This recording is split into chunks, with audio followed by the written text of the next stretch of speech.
Good evening, everyone, and welcome to ninth live session of the course Measure and Integration. So today I'll be mainly talking about sign measure and few properties based on that, and then I'll talk about absolute continuity of measure. Okay, so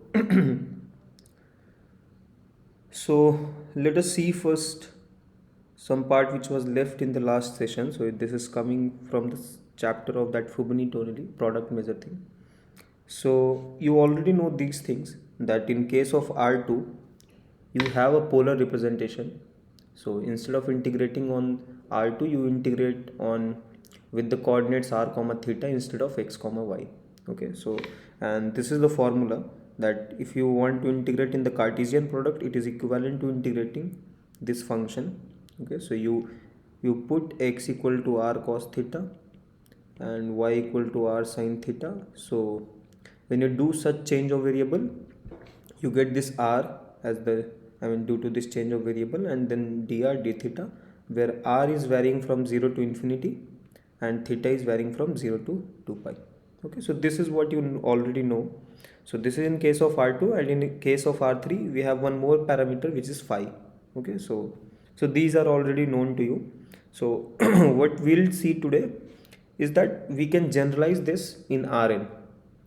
Okay, and we'll see one generalization which is for the function which is radial. So we'll see such transformation for radial functions. Okay, so what is radial function? A radial function f is a function from Rn to R. So this function is said to be radial if there exists another function f tilde. Okay, so I think there is one typo here. So this is not Rn, it should be 0 comma infinity to R. Okay. So this f tilde will exist a real valued function, and which is defined on 0 infinity, such that this f of x is nothing but f tilde of mod x. So basically what it says that a function f will be said to be radial if this function x, which is function of x, is nothing but some g of mod x. This function is a function of modulus of x. For example, if I write fx equal to sine mod x, then this is called that this function is radial. Okay, or for example you can see another example as e raised power mod x. This is another radial function, example of radial function. So this function is nothing but you will not have just x, but it will be defined in terms of mod x. So like mod x plus sine of mod x. So this is again a radial function. Okay, so that's it. There is nothing special about radial function. What it says that instead of being just a function of x, it will be function of mod x. That's it. Okay, so in case of like this, so fx is when you say this is sine of mod x. So this f is given by this, and f tilde of y will be sine of y, right? So this is f tilde. So f tilde of mod x will be sine of mod x. Okay, so this will be f tilde. Okay, so this is what we mean by radial function. Okay, now let's move to the transformation what we'll see for the radial function. Okay, so you just consider a ball. So this is a ball, closed ball in Rn. Okay, so for example in R2 it's nothing but a circle. So let me try it.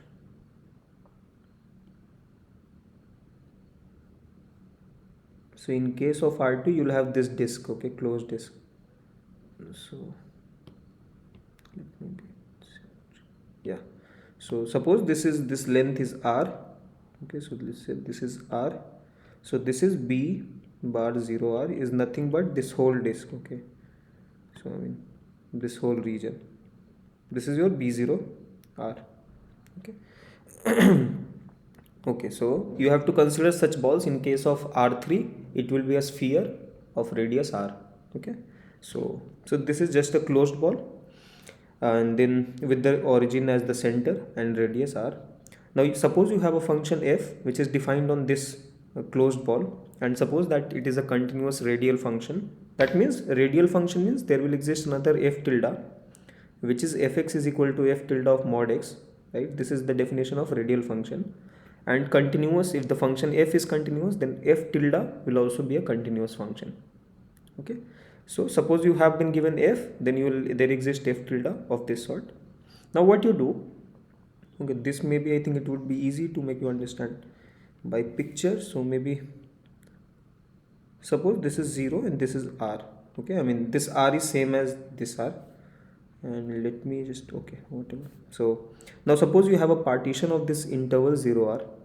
So let's say you have the partition, say this is r0, this is rk for some k, then you will have r1, r2, r3. Okay, now corresponding to this 0 r1, you will have a ball. Okay, so this is, let's say this will be a ball 0 r1. Corresponding to this r1 r2, you will have this ball. Okay, so what it says, so I am constructing a1, a2, a3, which is given here. So corresponding to this, you have this ball, I mean this one. Okay, and corresponding to this one, you have this one. Corresponding to this interval, this rk minus 1 rk, okay, you will have another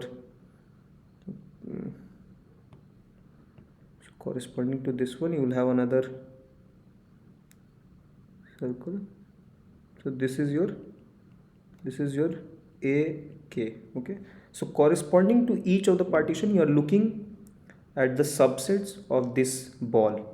Okay, and the ball, it is defined in this form.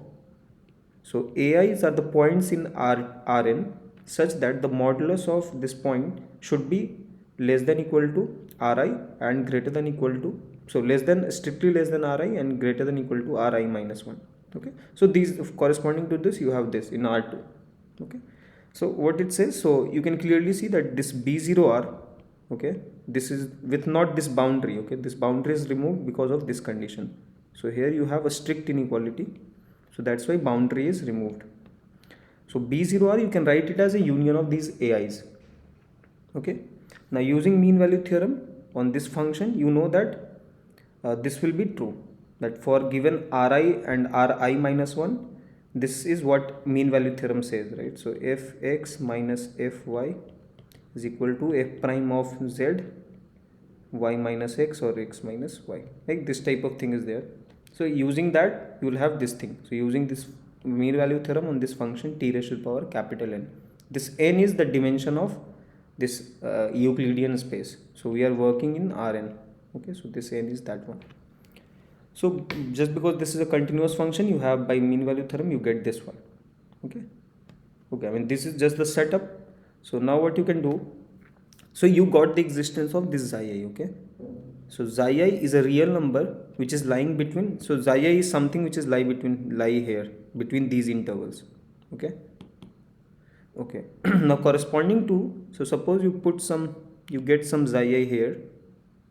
Okay, now corresponding to this, you will get a point here. I mean all the points lying in this will lying on the circle of this radius.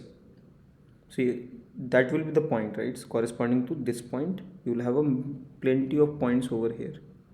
Okay, I mean all the circle, such that the modulus will be this xi I. Okay,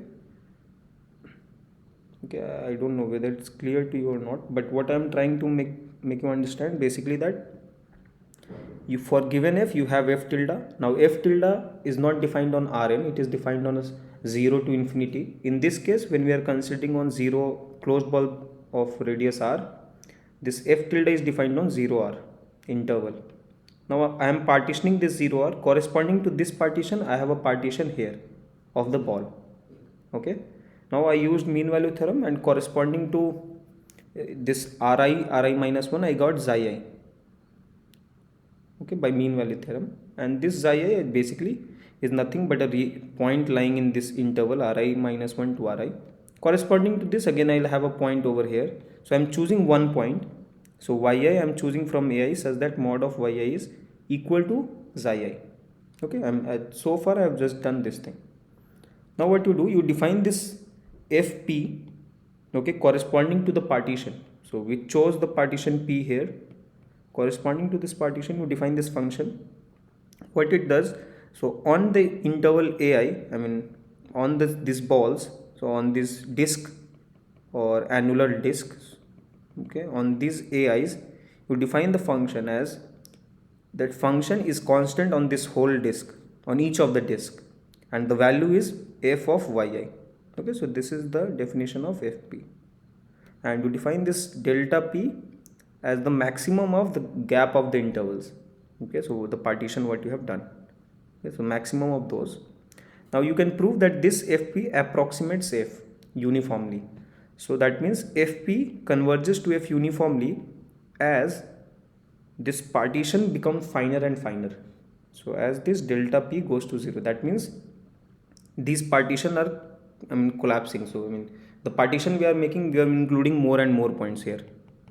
That's it. So as the length of these partitions will go to 0, this fp will converge to f uniformly. Because of this uniform convergence, this integral will also converge to the integral of f.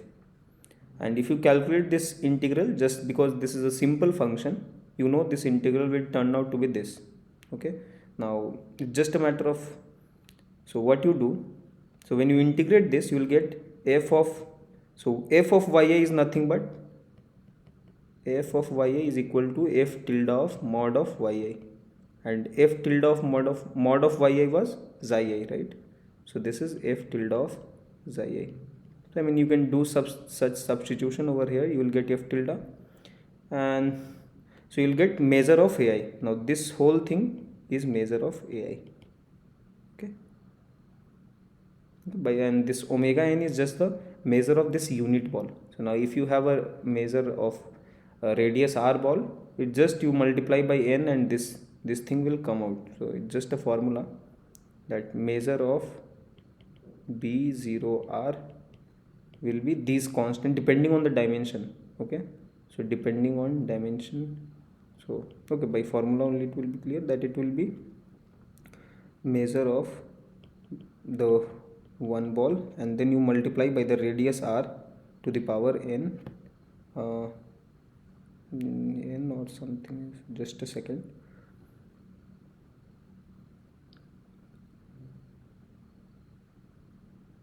Yeah, exactly, something like this. Okay, so you have the measure of unit ball and then the radius of the ball. Now here the disc, this is not just a disc, but I mean a disc, but it is a annular disc like this. So you are measuring this length. Okay, so I mean using results like this, you can calculate that this integral will be turning out to be this one. Okay, okay.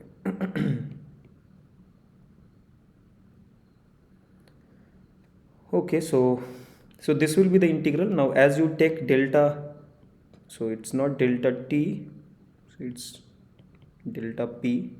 Okay, so as delta p goes to 0, this will converge to this integral. Okay, so you can say that this was the limit of this function, and here you got that this is again a limit of this thing. So this and this will be equal, this will be equal, and you will get this. Okay, so this is the change of variable formula for radial functions.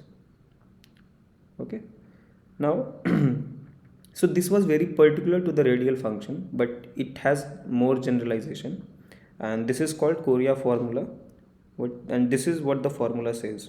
Okay, so if you want to integrate a function which is a function defined on Rn, you basically define this, this x prime.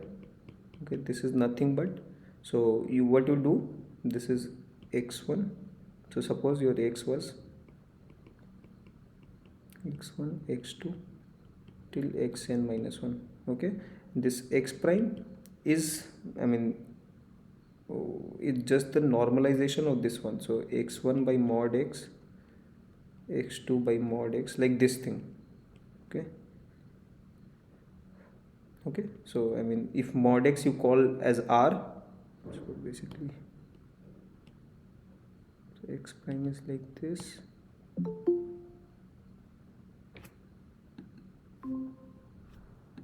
Yeah, So x prime is like xn minus 1 by mod x. Okay, so you can rewrite, so this is nothing but x by mod x. So x is equal to mod x time x prime. Okay, and this is what it's written here. So mod x is nothing but r. Okay, so this mod x will just represent that it is this r will this x prime is something point lying on the sphere. Okay, so it's lying on unit sphere of dimension n, and this r is telling that this whole rx prime is lying on a sphere with radius r. Okay, radius r. Okay, and that's why you are integrating over a unit sphere, because this x prime is lying on unit sphere. So this is the formula what you have, and if you in particular choose that f is my radial function, then you can clearly see this will be f tilde of r, right? Because f tilde of mod, if you take, you will get mod is r. So it will reduce to this formula, and for that reduction you just have to note this fact. So this sigma n minus 1 is called surface measure. It's not the usual measure, it's the surface measure of the sphere. Okay, so for example, if you take this circle, okay, so you know that the Lebesgue measure of circle, that m2 of s1 is 0, right? Because it is just a sort of line that you have. Okay, so this, if you break this circle, you will get a line. So that's why this is of dimension less than r2. So the dimension of circle is strictly less than 2. So that's why this m2 of s1 will be 0. But you know that what is the perimeter of this circle? You have the formula that it's 2 pi r. Okay, so this is called the surface measure. Okay, so sigma 1 of s1. Okay, so this is surface measure, that it measures the surface. So in case of sphere, if you have a sphere, okay, then the lateral surface area, or sorry, not lateral, but the surface area of this sphere, which is given by 4 by what's the formula? So something like 4 pi r square, I guess. I don't know, but whatever the surface is, that is called the, so this surface of this one, the measure of this will be called surface measure of sigma 2 of s2. Okay, so this is what this formula says, that sigma n minus 1, and you can even check.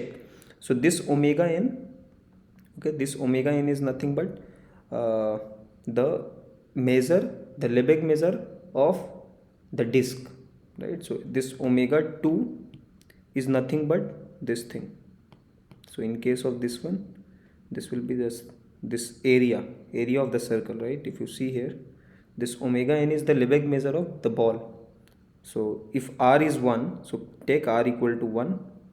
Okay, so this r equal to 1, then omega 2 is nothing but pi of r square, so it is pi, right? And you can clearly see that sigma 1 of s1 is nothing but n is what here? N is 2. We are talking in r2, so it's 2 times, and this is omega 2 is pi, so it is 2 times pi. So I'm just trying to make you understand that this is the formula. Okay, so you can check for r2 and r3. In general, this is the formula for this one. This is the relation of the surface measure of a sphere with the Lebesgue measure of the the solid sphere, or the ball, the unit ball, closed unit ball. Okay, so that's all. So you have this general Korea formula. Okay, so that's all for this particular transformation, for this transformation section. Now we'll just move to the sign measure. So what it says, so far what you have studied, that you have studied measure.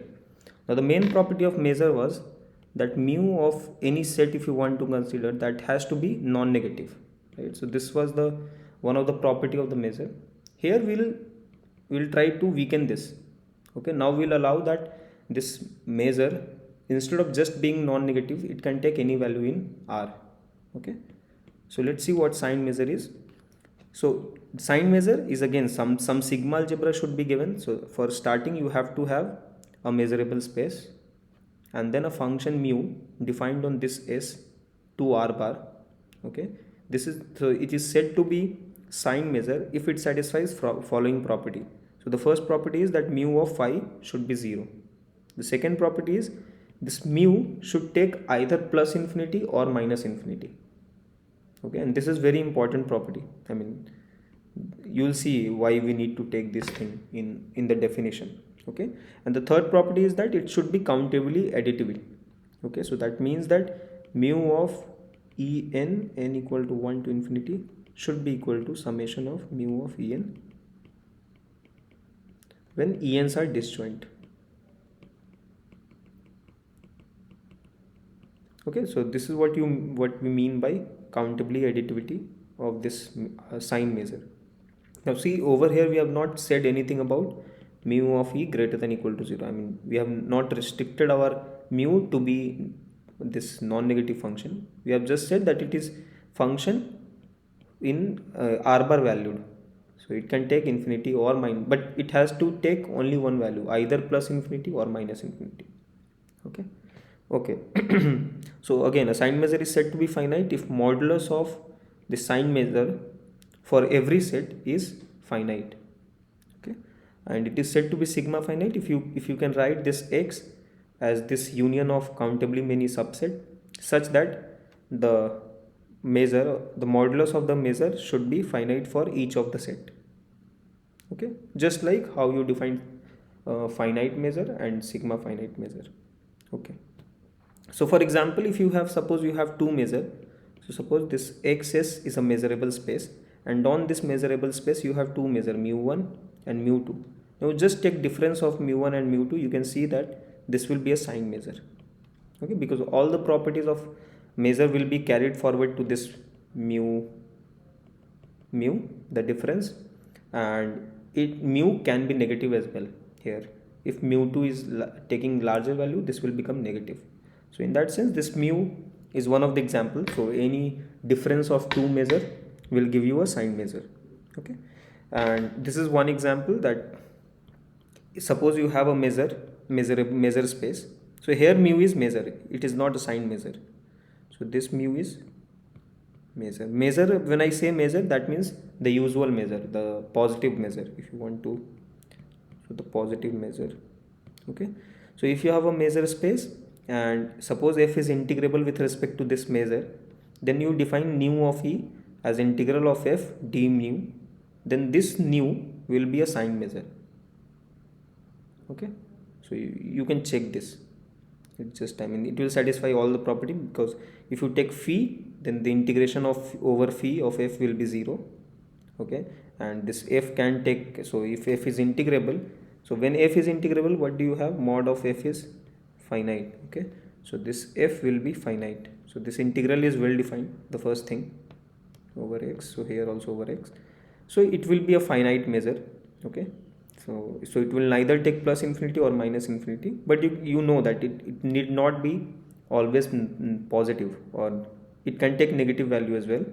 And obviously it is countable additivity. I mean, all the properties will follow from the earlier things what you have learned in this course.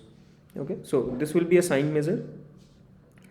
Now let us see some properties of sign measure. So suppose you have a sign measure and a measurable space xs and with a sign measure mu.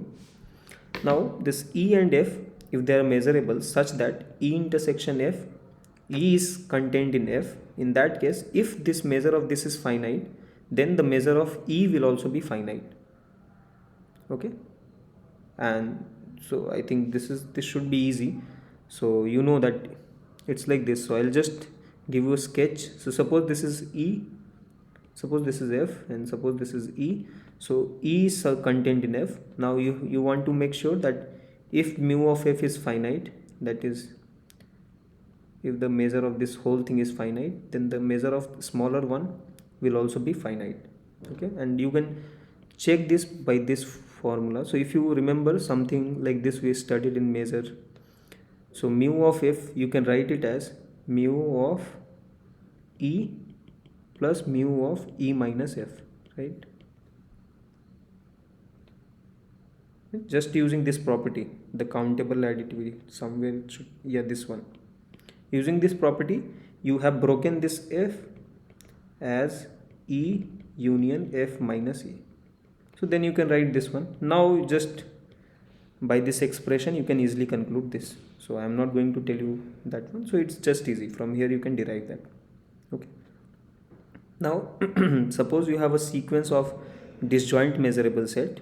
So it should be disjoint and measurable such that this mod of mu, so union, measure of union and the model of that is finite, then this series is called is absolutely convergent.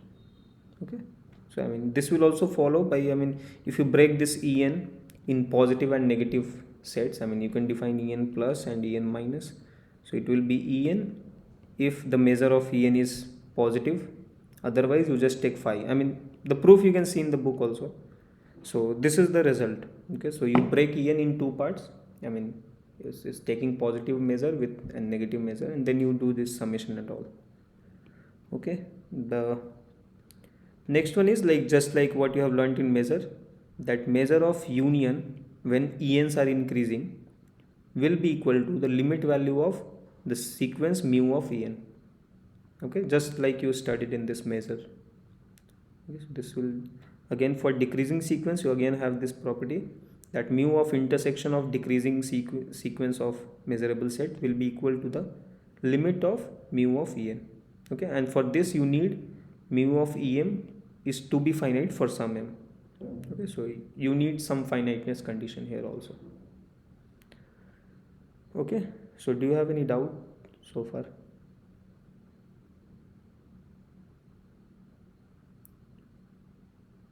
Okay, so if there is no doubt, let's move to the next section. So this is called, so given a set, okay, when do you say that it is a positive set or negative set?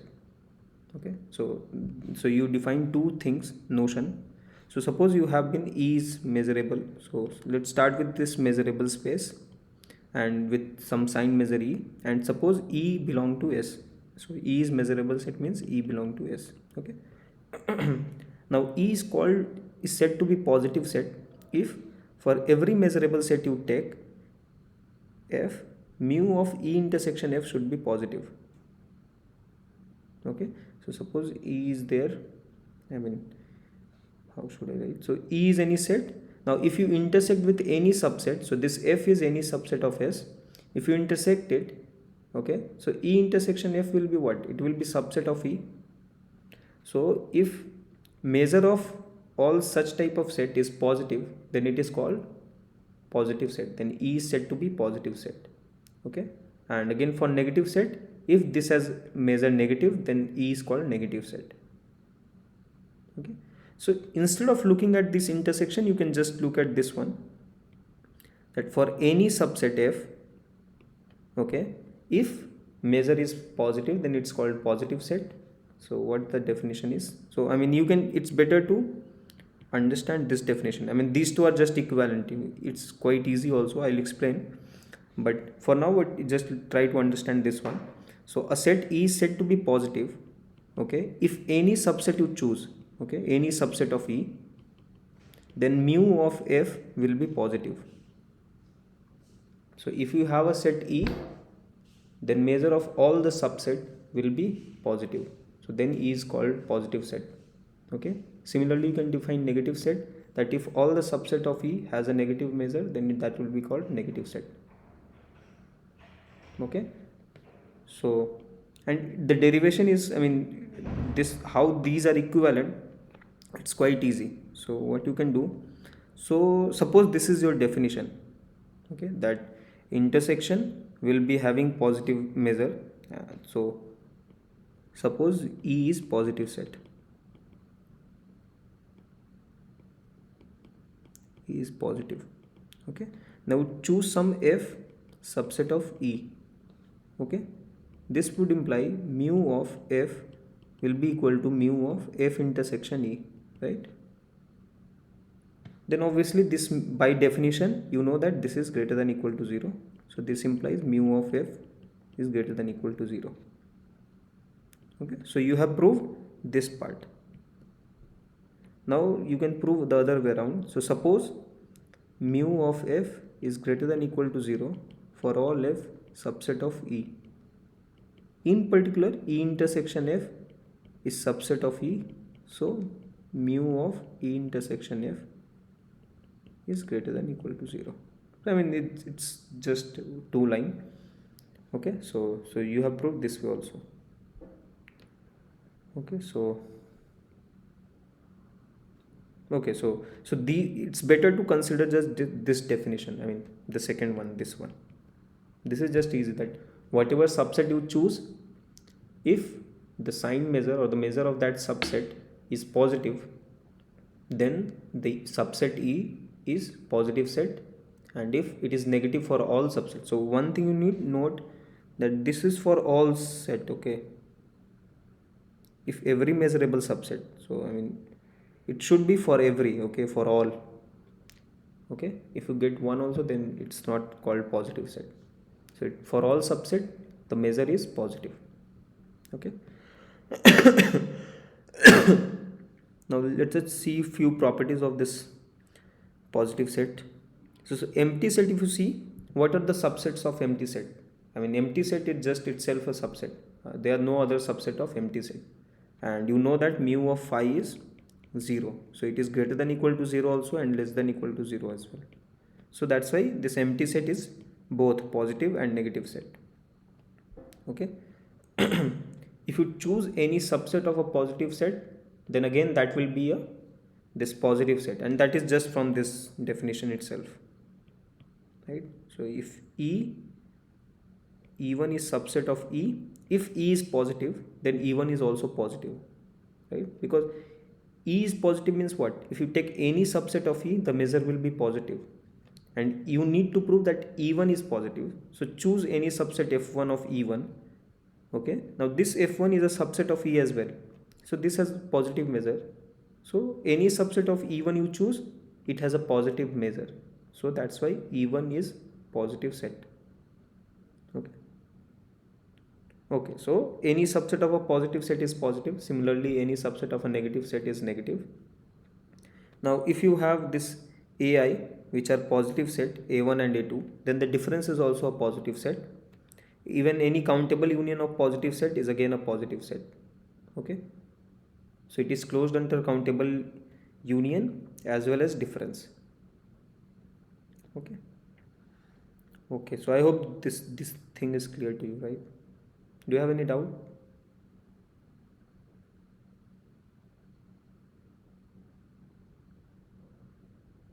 Okay. Okay, so now let us see this proposition. So what it says, that this will again follow from the countable additivity, the proof. So what it says, that suppose you have a measurable space. Okay, so this is a measurable space, and this is your sign measure mu. Then if you have a collection, finite collection of negative set, then mu of B will be less than equal to minimum of mu of Bi. Okay, so I mean I can give a proof maybe. So what it says, you understood, right? So if you take the union, this is larger set, right? So B is containing all the Bi's, right? B is union, but the measure of B is less than equal to all the mu of Bi's. So I mean that's right, and the reason being that it is a negative set.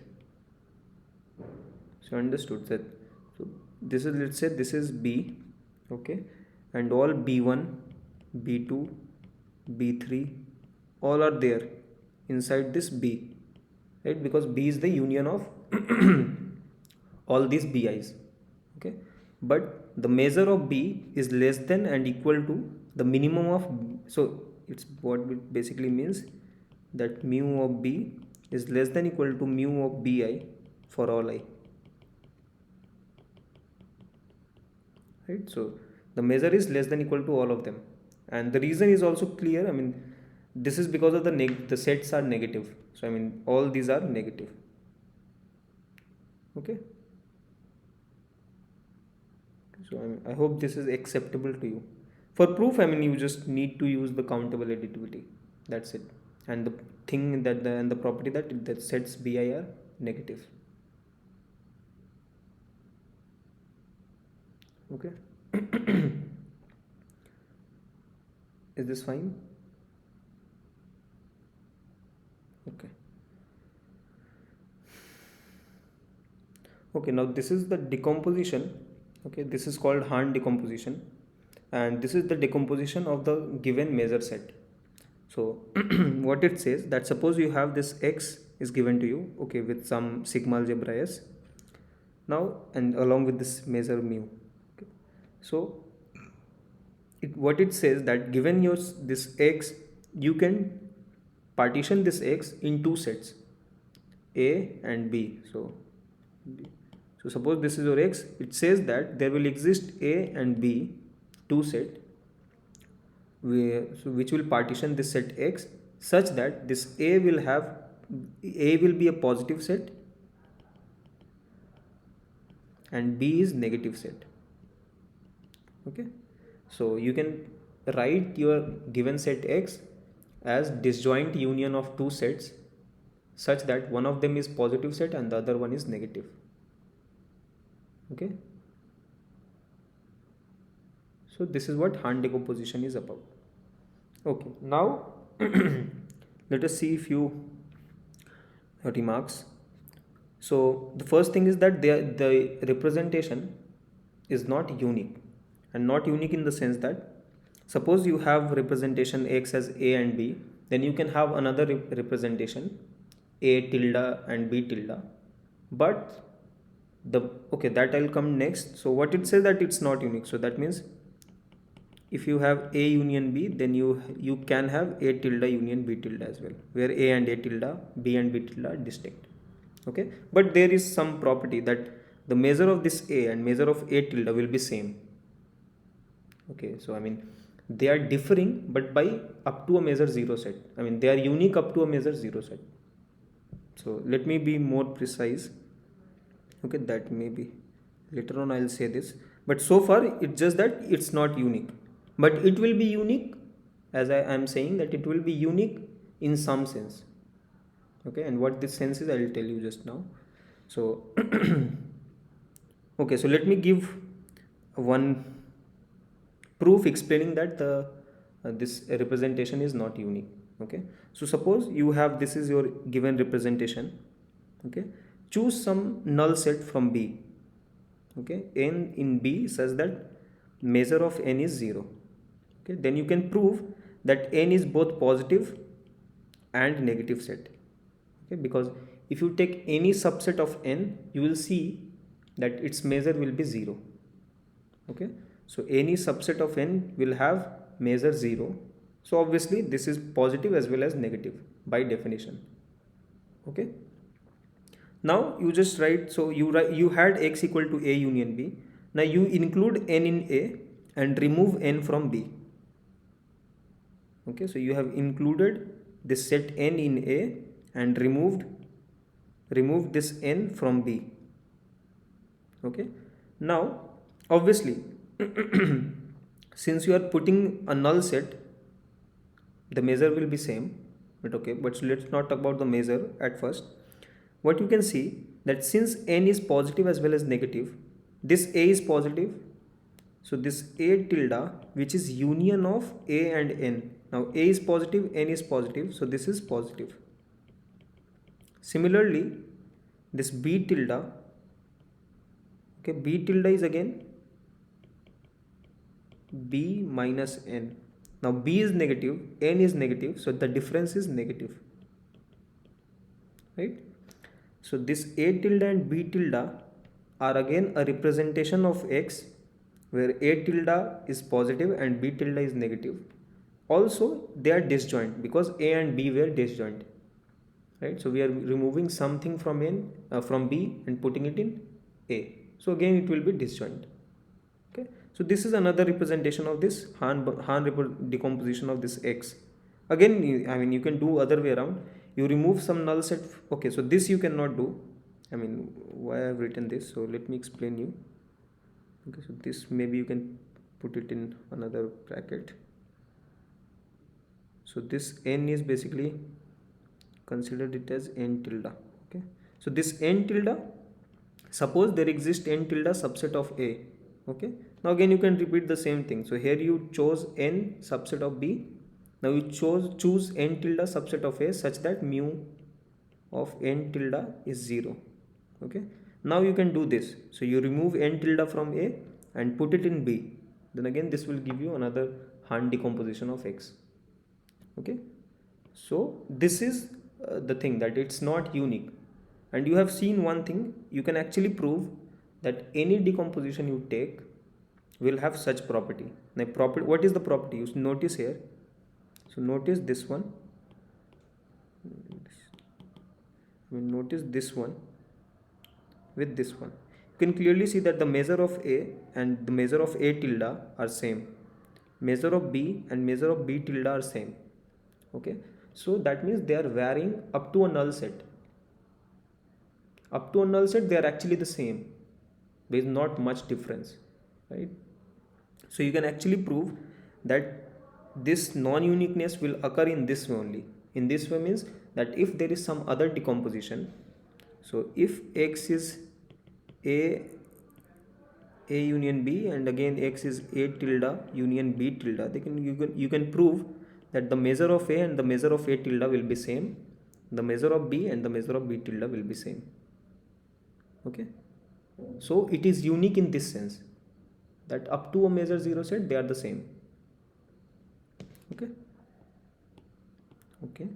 So this is what this theorem says, that suppose you have a measurable space with some sign measure mu, and suppose you have two decomposition A1 union B1 and A2 union B2, then for any set E, the measure of E intersection A1 will be same as measure of E intersection A2, and measure of E intersection B1 will be same as measure of E intersection B2. So this is for all E.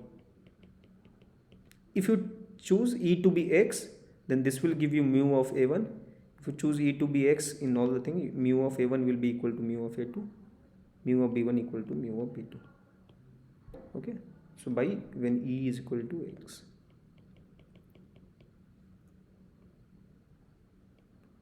Okay. So they are unique in this sense, that if there is two decomposition, the measures of the positive set and the measure of negative sets will be same.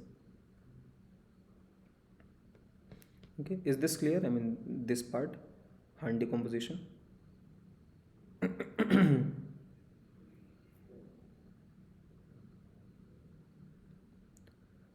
Okay, if it's clear, then let's move to this Jordan decomposition. So far what we did, we decomposed the whole set X in two parts. Now we'll decompose the measure, the sign measure. Okay, and how we'll do that? So suppose this was your X, and say this is your Hahn decomposition A and B. Okay, and suppose this is your E. Okay. Okay. Now how do you define this mu plus and mu minus? So this is definition of mu plus and mu minus. So given measurable space and given sign measure mu, you can define mu plus of E will be mu of E intersection A. That means this part. Okay. And mu minus of E will be this one. Right. Now so what you are doing, you are taking your set E, you are partitioning E in two parts. One part is a positive set, the other part is negative set. Okay, so this part is positive set, right?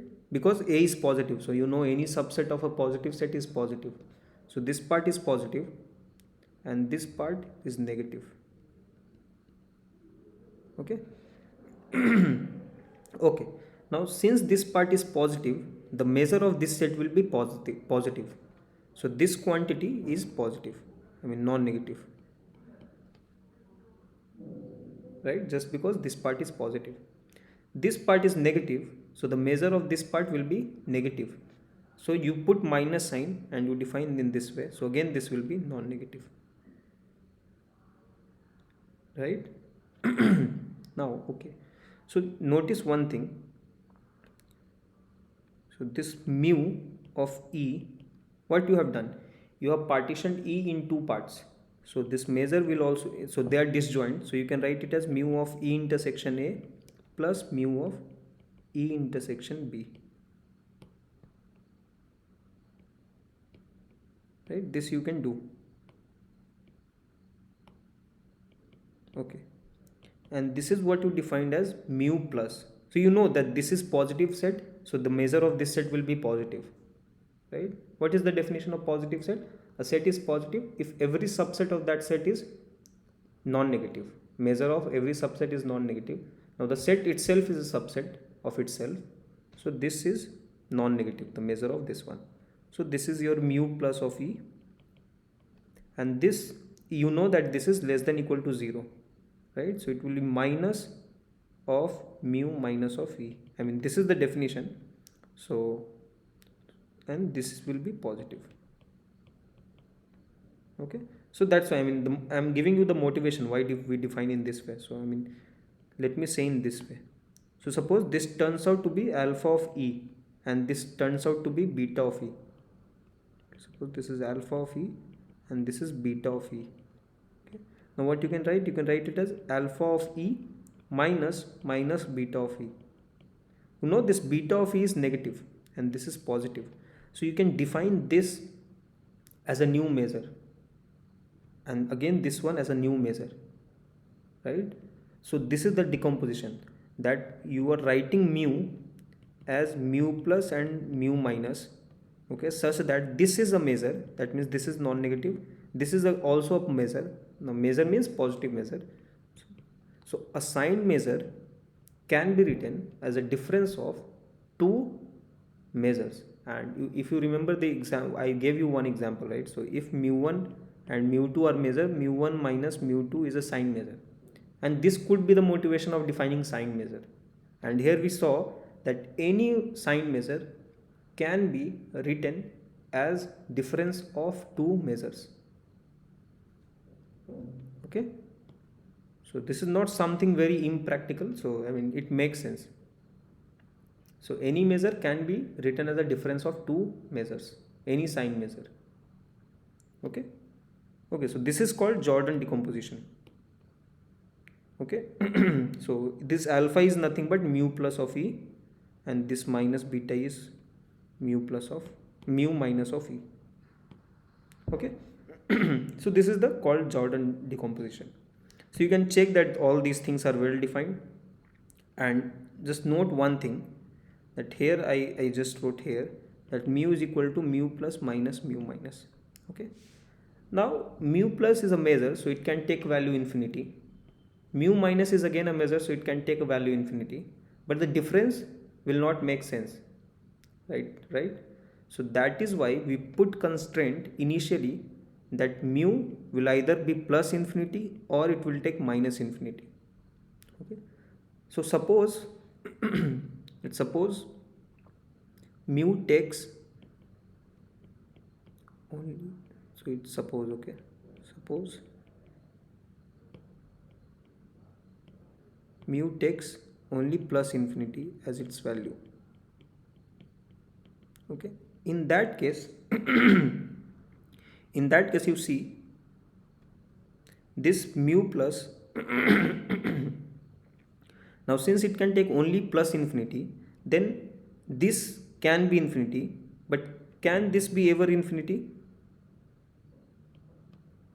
So what I am saying, let's say this mu minus of E, as per definition, this is minus of mu of E intersection B, right? Now this is less than equal to 0, right?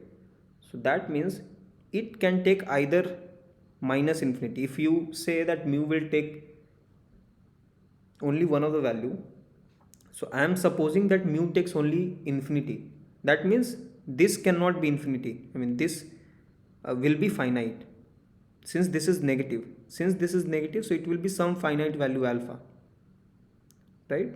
So it will belong to R. Is this clear? I mean what I am trying to tell.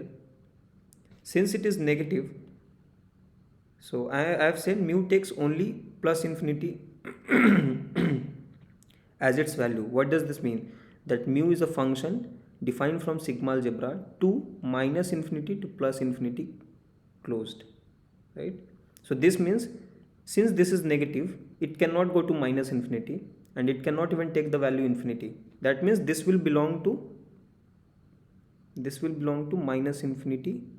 I mean, I'm just talking about this part. So this will belong to minus infinity comma 0, right? So in this case, this implies that mu minus of e, so mu minus will belong to, so mu minus of e will belong to minus infinity comma 0 for all e. Okay, so this quantity is always going to be finite. So this makes sense. I mean, this is not creating a problem. In the same way, if you assume that mu takes only minus infinity, in that case this will be finite, mu plus. Okay, in that case again this will be making sense.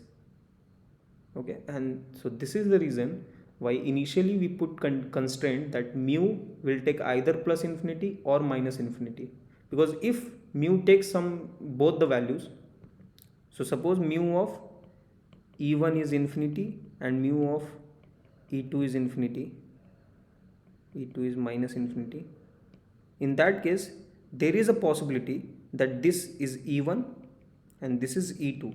In that case this will be infinity minus infinity, which is not a valid thing. So this is the reason why we chose that mu will take either of the value. Okay, is this clear?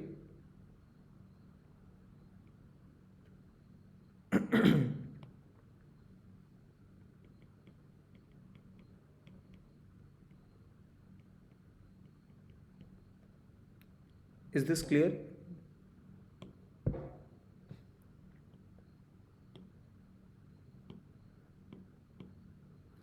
Okay, if there's no doubt, okay, let me just remove this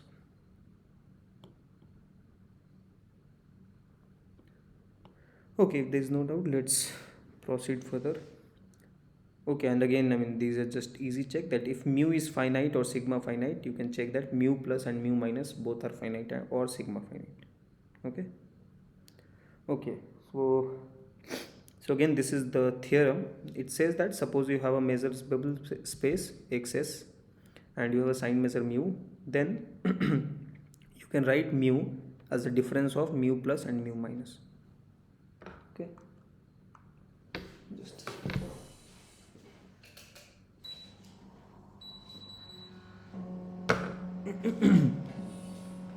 yeah, so any sign measure, as I have explained above, that any sign measure can be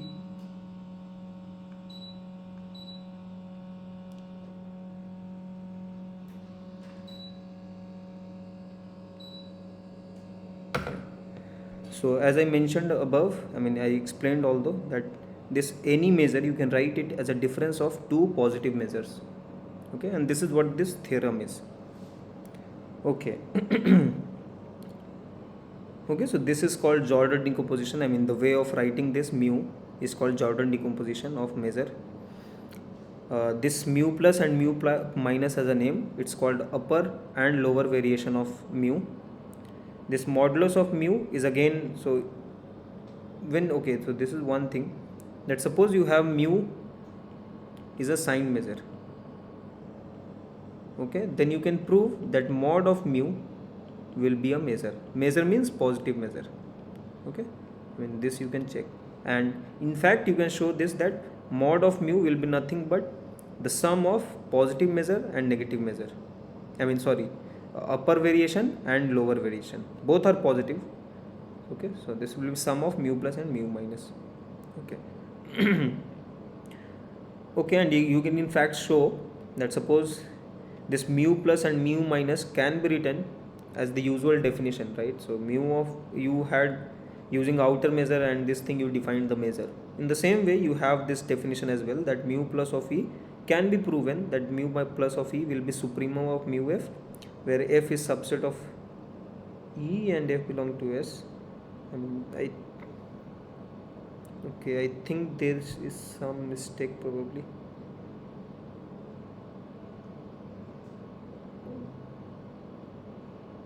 Okay, I mean, this is correct, but I feel that in this one it should be e is content in f. Okay, I'll check that and then I will correct it. I feel that it should be E is contained in F. Okay. Okay, I mean what it means that you can represent, you can write the value of mu plus mu minus in this. So this is also again a definition. So you can prove this sort of thing as well. Okay. Now let us see one example. So concerning this, so I gave you this example, right? That this is a sign measure. This I gave initially, that this is a sign measure. Now I'll show what will be the Hahn decomposition corresponding to this x, and what will be the upper and lower variation, and how these things can be written. Okay, I mean corresponding to each of the things what I have explained, I'll just write it for this particular example. Okay, so let's start with this Hahn decomposition. So you have this x. Okay, now question is how to write this a and b. Okay, so let us see what this measure is. Nu of E, you know, this is f and d mu over E. So this is the definition of measure. Now suppose you have this f is greater than equal to 0, then you know that since this is measure, so this mu is a measure. Okay, so let me mention it. So this mu is a positive measure.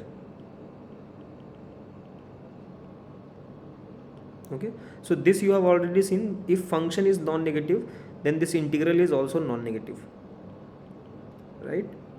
And if the function is less than equal to 0, then this integral is also less than equal to 0, right? So you can clearly see that this motivates you to split this x in positive and negative part.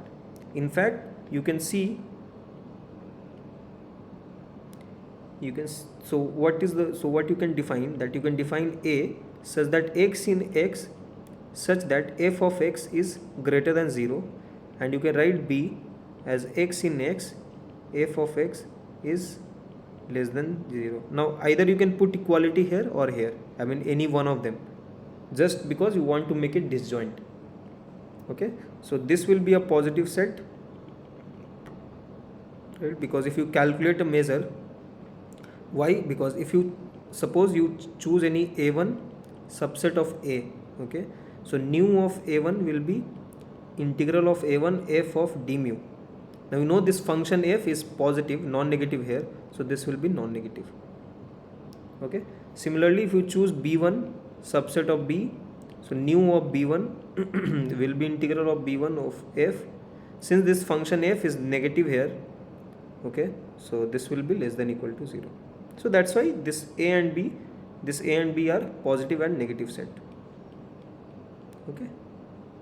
Okay, so again, I mean there is another way of writing this, that f plus is greater than 0. That is, so you know that f can be written as f plus minus f minus.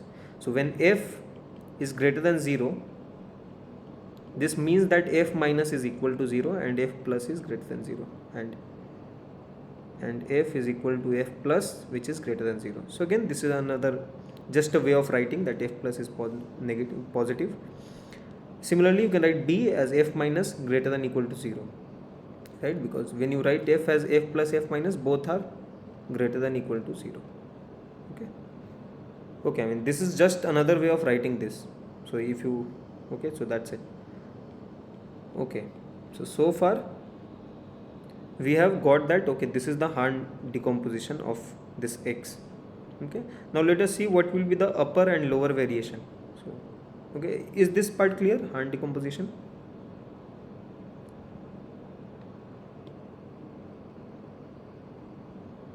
Okay, if it's clear, then let's talk about this upper and lower variation. So as I have mentioned, so mu plus of E, what is the definition? You see, it is mu, the mu with intersection with E, intersection with A. Okay, so this will tell you that this is nothing but nu of E intersection A. Okay, just by definition. And what is nu of E intersection A? From here it says that it is E intersection A of f d mu, right? This is the definition. Okay, and now you see what does this tell. So if you see this one, it says that this thing, so this set is just the points where f is taking the value greater than 0, right? So instead of writing in this way, you can even write this as you integrate over e. Okay, now e is any set. Just because I am intersecting with a, it is saying that it will consider only those points where the function is taking value positive. So instead of considering this domain, I will consider the function f plus. So f plus represents that it will be 0 if the function is negative, and it will be the value of f if the function is taking positive value. Okay, so this will be equal to this. Okay, in the same way you can define new minus of e. It will be intersection with b. Okay, and then you will get again here e with f minus. Okay, so I mean that's the argument for this upper and lower variations. Is this fine?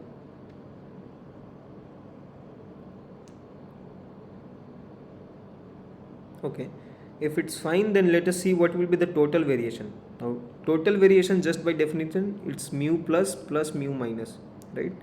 So now this is going to be, by definition, it's f plus e d mu, and here you have f minus d mu e. Now you just combine this. So now when you combine this, you will get e f plus plus f minus d mu, and this is nothing but mod of f, right? So I mean, let me just recall. So f is given by f plus minus f minus, and modulus of f is f plus plus f minus. Okay, okay, so this is about the total variation. Okay, now we'll just see few properties from integration. So I hope all these things are clear to you. Is this slide clear?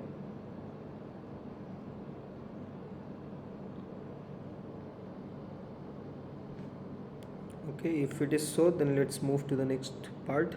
Okay, now let us talk about integrability. Okay, now this is a lemma. Okay, so what it says, that suppose you have a measurable function. So again, this xs is the measurable space, and this mu is a sign measure. Okay, so what it says, that a function f is said to be integrable. I mean, it's not said to be integrable, so let me just write what it means. So when we say that f is integrable with respect to mu, it simply means that integral of mod of f with respect to the measure. Now this mod mu is a measure, I mean positive measure, so this is a positive measure. Okay, so I mean it's just what you have studied earlier, that integrability means that mod of f d mu is finite. Okay, and when we say integrable with respect to mu plus and mu minus, this means that integral of mod f with mu plus, or I mean, is finite, or integral of mod f with du mu minus is finite. Okay, I mean this is the meaning. Okay, now what I am saying, that if you want to check integrability of this function f with respect to mod mu, the measure, it's equivalent to checking the measurability with respect to mu plus and mu minus. That's all this lemma is telling you. Okay, okay, now let us see how this will be there, how this can be proved. So,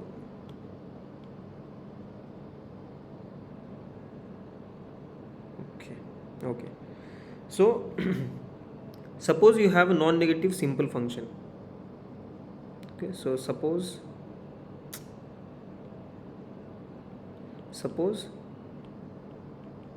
this phi, suppose phi is a non-negative simple measurable function, or measurable, whatever, simple measurable function, right? So that means phi is of the form summation ai chi of ei, where I is from 1 to n. So where ei's are, all ei's are measurable, right? Just because I have taken phi to be measurable function. Okay, so this is what we mean by non-negative measurable function. Now let us see this phi with d mod mu. Okay, what is this? So this is summation if I integrate. Okay, so this is integration over x, so this will be ai mu, I mean mod mu of ei, right? This is just by definition. Okay, and here since I'm assuming that phi is non-negative, so all ai's are greater than equal to 0. Okay, so this is from the definition from this integration. Now this is nothing but, so you can rewrite, so this is I equal to 1 to n ai. Now what is the definition of mod mu? This is nothing but mu plus mu minus, right? So mod mu is mu plus mu minus. So I'll just write mu plus of ei plus mu minus of ei. Okay, now you can rewrite this as ai mu plus of ei plus summation ai mu minus of ei. Now again this is nothing but integration of phi with respect to d mu plus, and this is integration of phi with respect to d mu minus, right? So this, let's say this is star 1. Okay, so for simple function we have seen that integration of phi is nothing with respect to mod mu is equal to integration of phi with respect to mu plus and mu minus. Okay, now let us see for any function, any measurable function. So suppose f is any measurable, suppose f is any measurable function.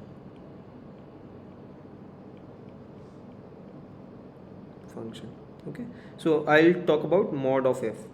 Okay, so mod of f on x with d mod mu. Okay, now what is the definition? Definition says that this is supremum of integration of phi with this d of mod mu, where phi is less than equal to this mod of f and phi is simple. This is how we define the integration, right, of a non-negative function. So here mod of f is non-negative. Okay, so let me add this only. So let me just cut this off.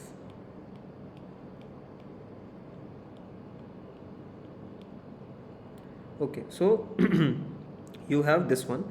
Now here you can write, so this is nothing, so you can rewrite this supremum. So this phi of mod d of mod nu, you know that it is can be written as with integration of phi d nu plus and d nu minus. So you can rewrite this as phi d nu plus phi d nu minus, where 0 less than equal to phi less than equal to mod f, and this phi is simple. Okay, so this is the supremum you take. Now you know this phi is less than equal to mod of f, right? And now this nu plus is a measure. Okay, so you can, if you want, you can write this one. This you can dominate by mod of f d nu plus. Similarly you can dominate this by mod of f d nu minus, right? So overall you can rewrite this as mod of f d nu plus mod of f d nu minus. Okay, I mean at least you can say this one. Okay, in fact you can prove that this will be equal. Okay, so far I don't need that thing, so but this inequality is for sure true. Even you can prove the equality. Okay, I mean just by the definition you split this supremum of two sum of a plus b. Okay, I think that cannot be splitted. Yeah, I mean just because of that I think there will be two things, that supremum of a plus b less than equal to supremum of a supremum of b. I don't know. Okay, so I think for now I think this inequality would be enough for us. Okay, so let's say that this, so let me rewrite this one. So this you have proved that mod of f d of mod nu is less than equal to this one. So let's say this is star 2. Okay, so for simple function you have this equality, and for any measurable function at least you have this inequality. That's it. Okay, now okay, so these are the, using these two I think we can prove this, I mean prove the main thing. Okay, so what we wanted to prove, we wanted to prove that this function f is integrable with respect to mod mu if and only if, okay, I think everywhere I am writing new, so you can, okay, so maybe you can write mu. Okay, so everywhere you just write mu.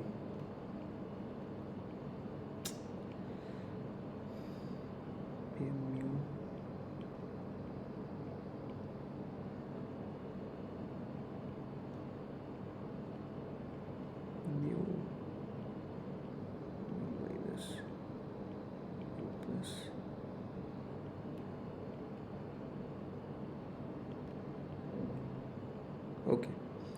Okay, so then the question was that if function is integrable with respect to mod mu, then it is integrable with respect to mu plus and mu minus, and then vice versa.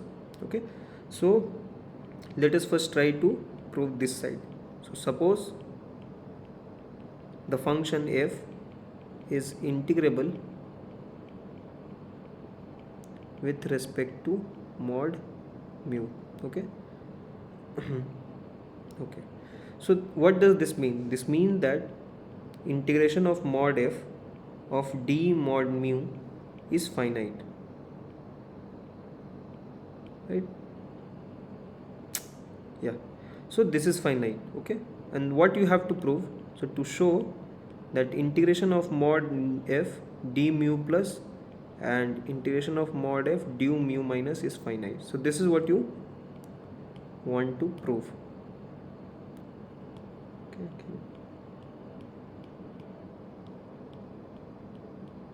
Okay, so this is your goal, that you want to prove this one. Okay, so what to do, so you want to deal with this one. So suppose that phi is a simple function, right? So I mean, what is the definition of this one, right? So you just have to look at the definition. So mod f d mu plus is what? It is supremum of integration of phi d mu plus, where 0 less than equal to phi less than equal to mod of f, and phi is simple, right? So this is the definition. Okay, so we'll try to use the definition. So suppose phi is a simple function non-negative. Okay, so I mean, okay, such that 0 less than equal to phi less than equal to mod of f. Okay, now if you have this would imply that integration phi with d mu, so d mu plus is less than equal to integration f with d mod mu, right? So this will just from this one, where it went from here star 1, you see phi of d mu plus, or here again this is mu. So integration of this one, this is a positive quantity, so you can say that this whole quantity is greater than equal to this one. Okay, and that's what I have written, that phi of d mu plus is less than equal to this, sorry, this will be phi of d of mod mu, right, by star 1, right? Now this phi, since phi is less than equal to mod f, I can write this mod of f d of mod mu, right? So this is just by usual integration theory, I mean just the measure what you have learned. Okay, so this is there. Now what you can do, so you know that this f of mod d mu is finite, right? This is what you have assumed. So this means that phi of d mu plus is finite, right? Now if you take, okay, so I mean it's better to write it in this way. This implies this is mod of f d of mod mu, and this is finite. Now you take supremum, so supremum of phi d mu plus of 0 less than equal to phi less than equal to mod of f is less than equal to, now you are taking supremum over all such phi, this will again be less than equal to f d mod mu. Okay, and you know that this is finite, so this would imply that integration of mod f with d mu plus is finite. So this means this you have proved, right?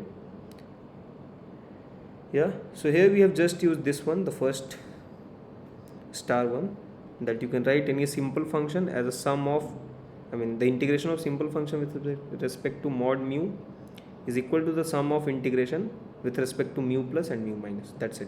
So using that, I got this, and then this is just a trivial thing, and now I took the supremum, I got this one. In the same way, you can prove similarly. You can prove that phi d mu minus is finite. Okay, so you have proved one way around that if mod f, okay, it's not phi, mod f. Okay, so you can prove that when f was integrable with respect to mod mu, you got that f is integrable with respect to mu plus and mu minus, right?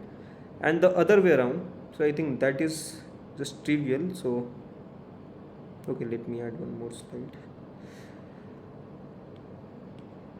Okay,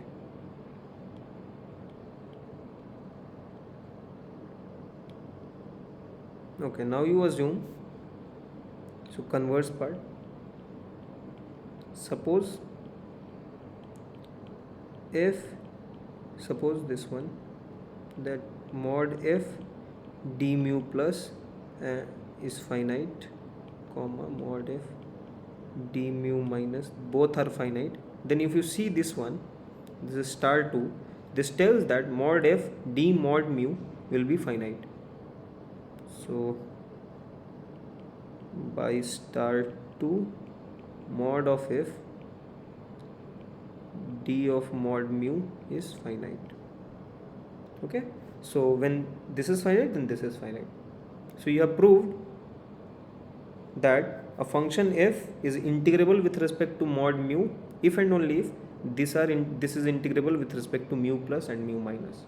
And in fact you can show, okay, that I haven't shown that, it should be in fact one can show that mod f d mod mu is equal to mod f d mu plus f d mu minus. Okay, I don't know how to prove, I think, but I feel it should be there.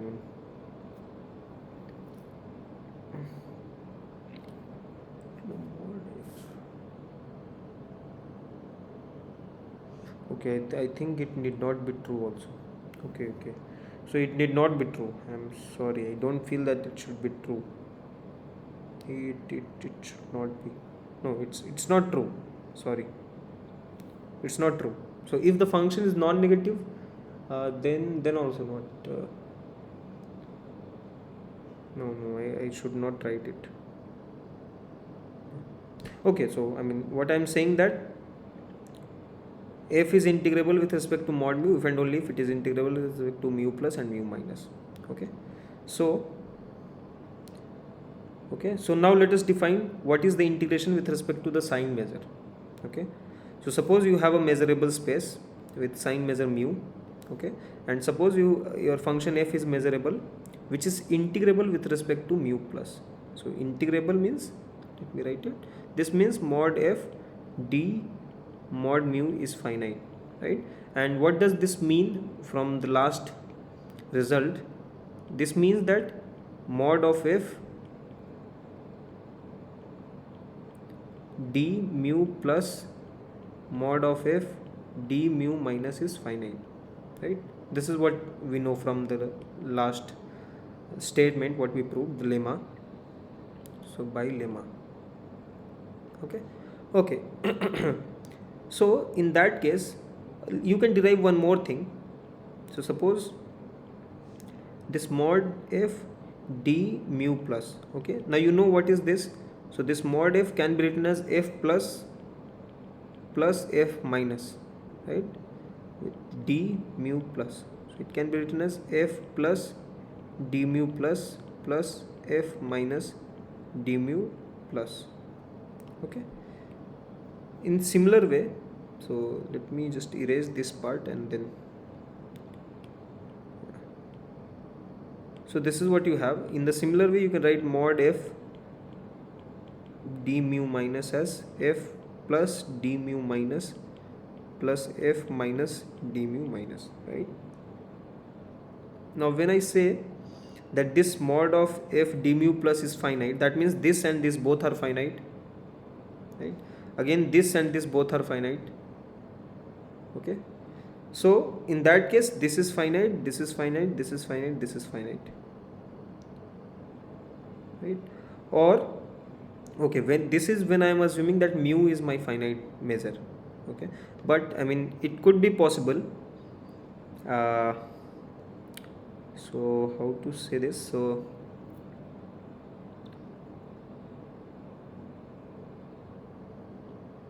yeah, okay, all are finite. Mu need not be finite. So this all, since this is finite and this is sum of two positive thing, because f plus is positive, f minus is positive, I mean non-negative, so the integrations are non-negative. So this is non-negative, this is non-negative, and the sum is finite. That means each of them are finite. Okay, similarly these are finite. Okay, now since all these are finite, I define this integration of f with respect to mu as integration of f with respect to mu plus minus integration of f with respect to mu minus. Why? Because so if you note, this f of d mu plus is nothing but f plus d mu plus minus f plus d mu, sorry, this is plus f minus d mu plus. Okay, now since you have assumed that f is integrable with respect to mod mu, which implies these are finite, which implies all these quantities are finite, and so this difference f plus d mu plus and f minus d mu plus makes sense. So this is finite, and again in a similar way you can prove this is finite. Okay, and so this difference makes sense. So this quantity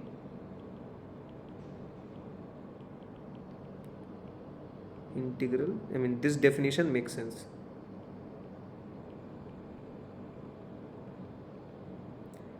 Makes sense. Okay, so for integrating f with respect to sign measure mu, you just have to assume that the function f should be integrable with respect to mod mu. So if a function is integrable with respect to mod mu, then the function is integrable with respect to mu, and this is the formula. Okay, and in fact you can prove the other way around. So you suppose you have this definition, then you can prove. So this maybe I can leave and just, it's just an easy exercise which says that if you already know f is integrable with respect to mod mu implies f is integrable with respect to mu, you can prove that f is integrable with respect to mu implies f is integrable with respect to mod mu. I mean it's not very difficult, it's very easy.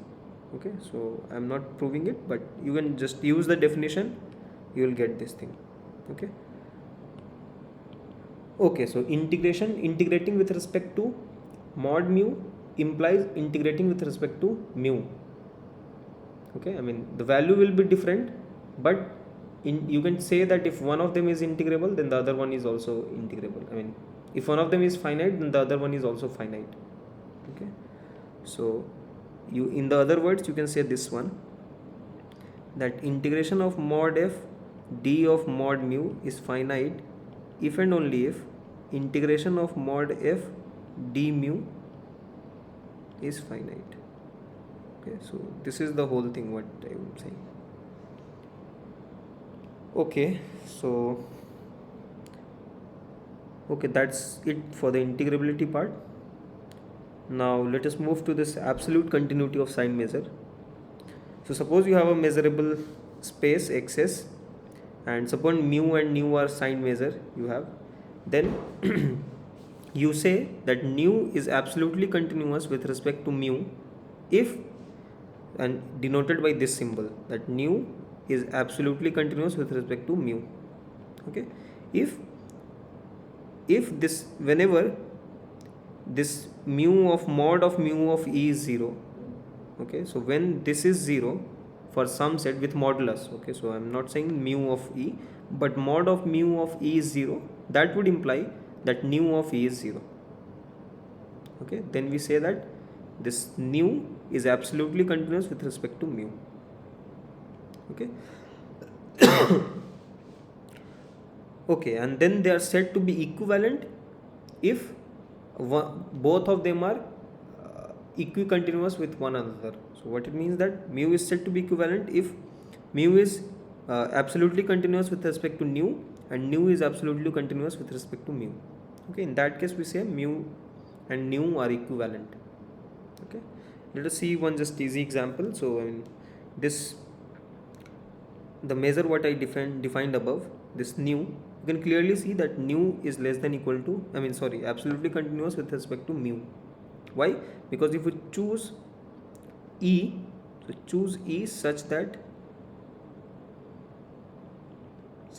this mod of mu of e is 0, okay, then this would imply mu of e is 0. Okay, so that is one of the exercise problem. So I'll show soon that this mod of mu of e is 0 if and only if mu of e is 0. I think that's an exercise. Just let me check. Yeah, this one I am saying, okay, that nu of e is 0 if and only if mod of nu of e is 0. Okay, so okay, just assume it for now. So mod of mu of e is 0 implies mu of e is 0, and so this integral will be 0. That means that nu of e is 0. Okay. Okay, so this says that this nu is absolutely continuous with respect to mu. Okay, now you can in fact prove these things, that suppose you have a sign measure mu, then mu plus is equicontinuous with respect to mu, and mu minus is also absolutely continuous with respect to mu, and this mu and this mod of mu are equivalent. Okay, these are quite easy check. You can just check by definition. So I'll just give you a hint that suppose you want to prove this one. What does this mean? That so to prove this, you assume that mod of mu of e is 0. This would imply mu plus of e plus mu minus of e is 0. Just by definition of total variation, and this would mean that mu plus of e is equal to mu minus of e is equal to 0. So this will prove these two things. Similarly, you can prove that this is just, you don't even need to do anything, it's just obvious. Okay, so these are two just obvious examples. Now let us see some results on this. So suppose you have a measurable space, and suppose mu and nu are signed measure, then nu is equicontinuous, not equicontinuous, nu is absolutely continuous with respect to mu if and only if nu plus minus is uniformly continuous with respect to mu is equivalent to saying mod of nu is absolutely continuous with respect to mod of mu. Okay, so all these three statements are equivalent. Okay, another, like just how we define the continuity sort of thing, that using epsilon delta definition, you have another equivalent criteria. So assuming that this nu is finite, okay, so that's assumption. So you say that nu is absolutely continuous with respect to mu if for any epsilon there exists a delta such that whenever mod of mu of e is less than delta, this would imply this mod of nu of e is less than epsilon. Okay, so that's just an epsilon delta definition or equivalent criteria, you can say. So this point has to be noted, that this nu needs to be finite. Okay, and this is an example which says that above thing will not be true when nu is not finite. So for example, consider this natural number set, and the sigma algebra as power set of n. We define mu of singleton n as this one. So this is, you are giving measure to this set singleton n, and nu of n is this one.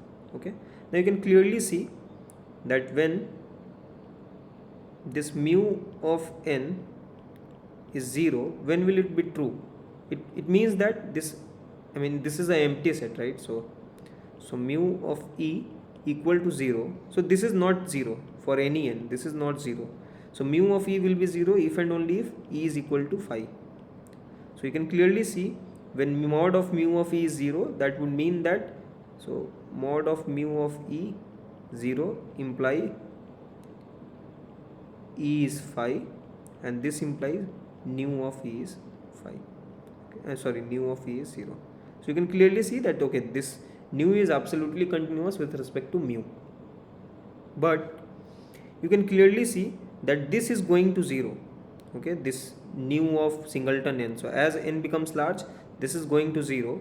So obviously for any delta you choose, there will exist n naught such that for all n greater than equal to n naught, this is becoming very small, right?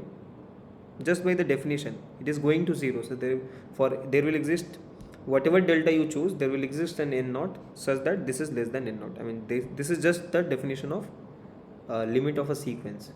Okay, but you can clearly see that this is going to be unbounded. So for large n, this is increasing to infinity. So this is, so nu, let me write it here. So nu of singleton n is going to 0 as n goes to infinity, but this nu of singleton n is going to infinity as n going to infinity. Okay, so this is happening here because this nu is not a finite measure. Okay, so that's the reason. Okay, so that's all about this absolute continuity. Now let's move to some problems. So I'll have to be a bit quick. Okay, so since I have used this one, so let's start with this problem. Okay, and this is quite simple.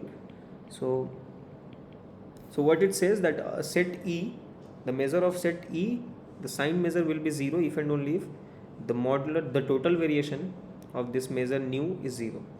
Okay, so this is what you have to prove. So let's proceed in this way. So you know that, so assume, so suppose this nu of E is 0. Okay, now nu, you know by definition it's nu plus of E minus nu minus of E, and you are saying this is 0. This would mean that nu plus of E is equal to nu minus of E. Okay, and by definition you know that nu plus of E is nothing but nu of E intersection A, and this is nu of A intersection B, where A and B are coming from Hahn decomposition. Okay, now you know that A is positive set. Okay, so this has to be greater than equal to 0. B is negative set, so this has to be less than equal to 0, but both of them are equal. So this implies that nu of E intersection A is equal to nu of E intersection B is equal to 0, right? So just because this is positive set and this is negative set. Okay, and this by definition, this is nu plus of A is equal to nu minus of, sorry, E. Nu plus of E, nu minus of E, both are 0, and this would imply that mod nu of E, which is nu plus of E plus nu minus of E, and both of them are 0, so this is 0. Okay, so this is just one part. The other part is again, so let me write it here. So now you assume, I mean, it's more simpler. So suppose mod nu of E is 0. So this means nu plus of E plus nu minus of E is 0, right? You know that this is greater than equal to 0. This is greater than equal to 0. So the sum of two non-negative number will be 0 if and only if this nu plus of E and nu minus of E both are 0. And again, by definition, this would imply nu of E is 0. Okay. So I mean, that's it. And you just have to use the definition and then you'll get the answer. Okay.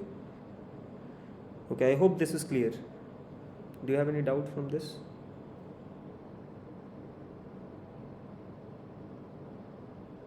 Okay, if there is no doubt, let's move to the first problem.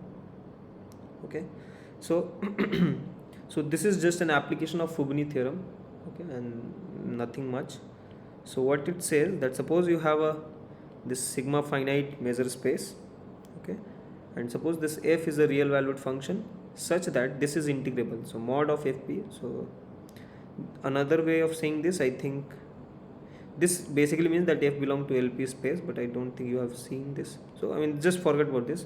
So it says that suppose f is a real valued function such that integration of mod of f of p is finite, okay, and then you define this e of t, okay. So for a given t, you are choosing those points of x for which the function is greater than t, okay. So fixing t, you are looking at this set, okay.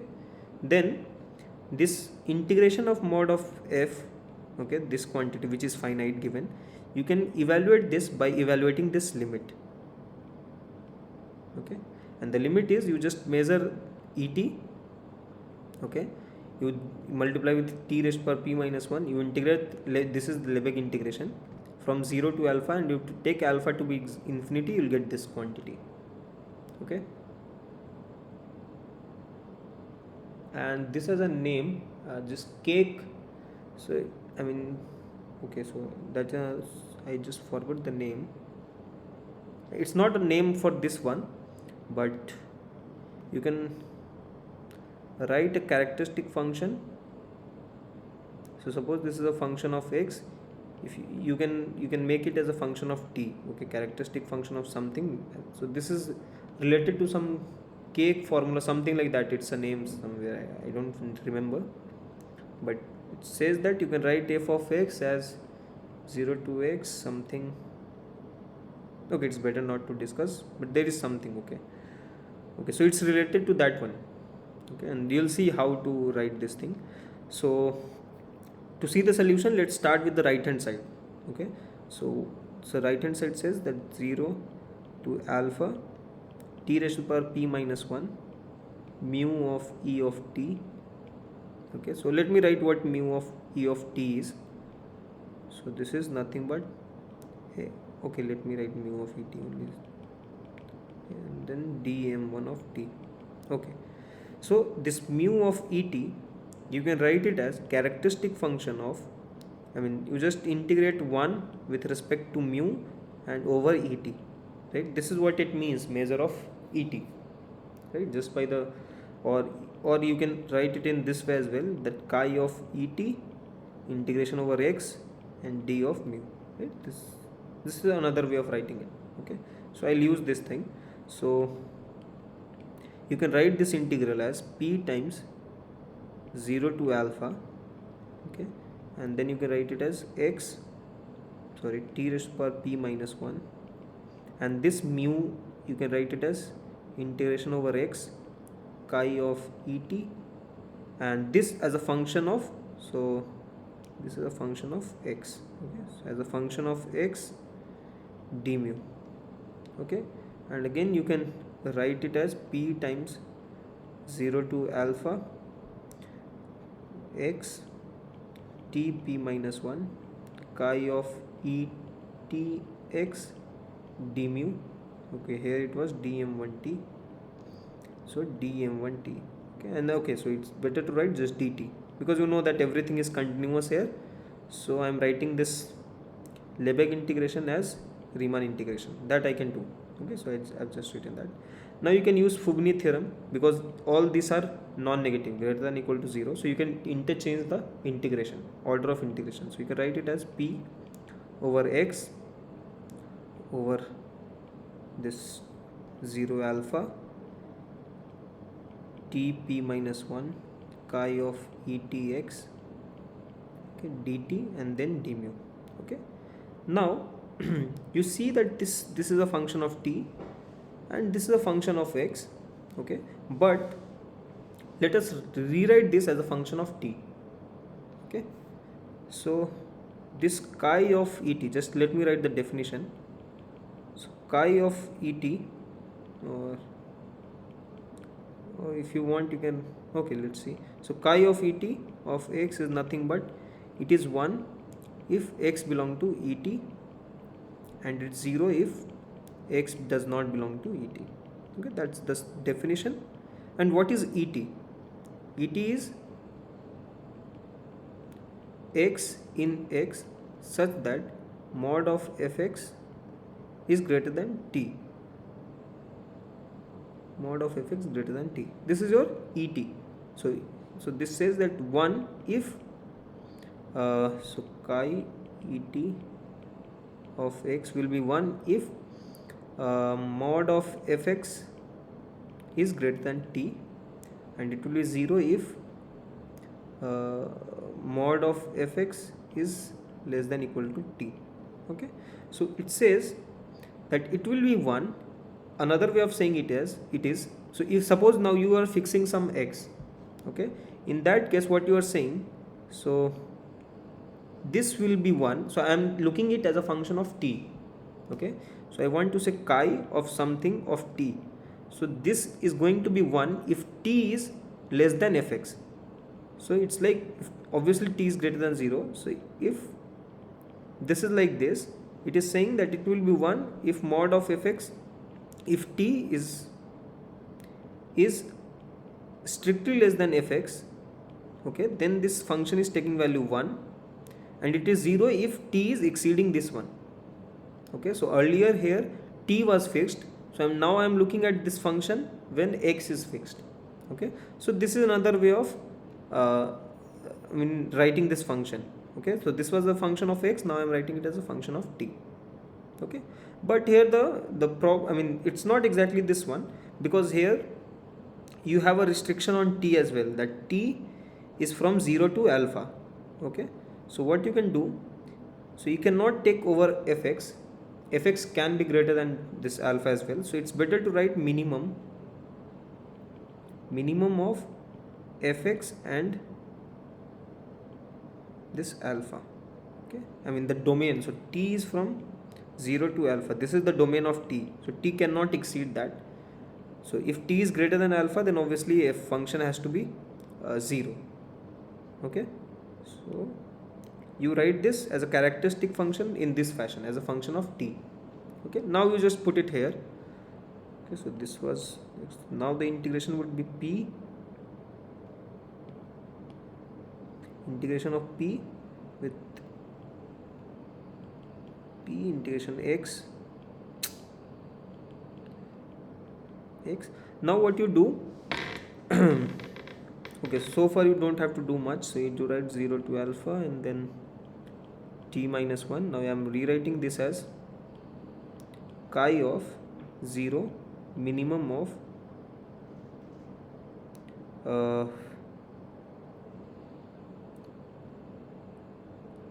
just a second,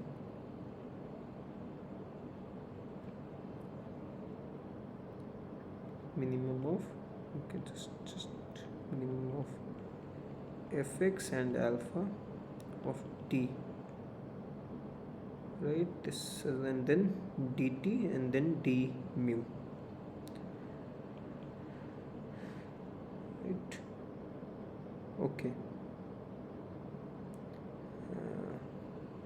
yeah, that's all, right. Okay, so now you can rewrite this as p x. So now this characteristic function I am just removing, so I can rewrite this as 0. So instead of alpha, I will write minimum of fx and alpha, right, and then I have this t p minus 1 dt and d mu. Okay, and now if I integrate this one, so just focus on this integral.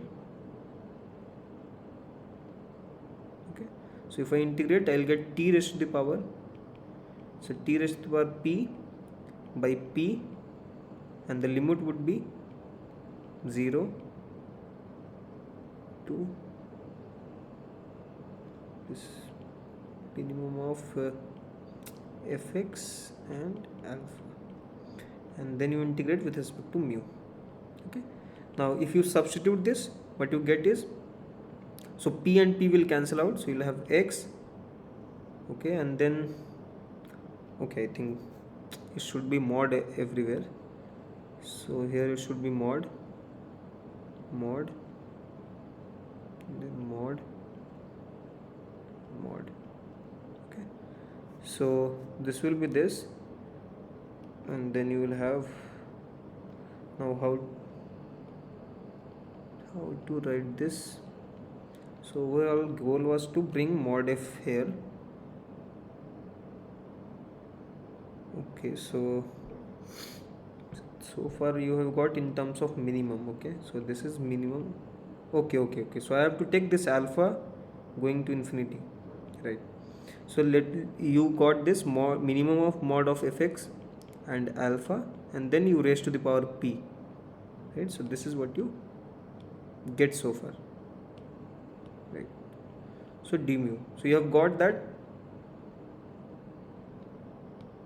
this quantity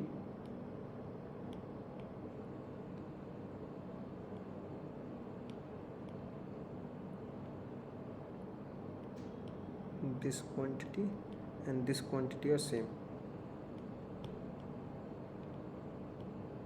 right?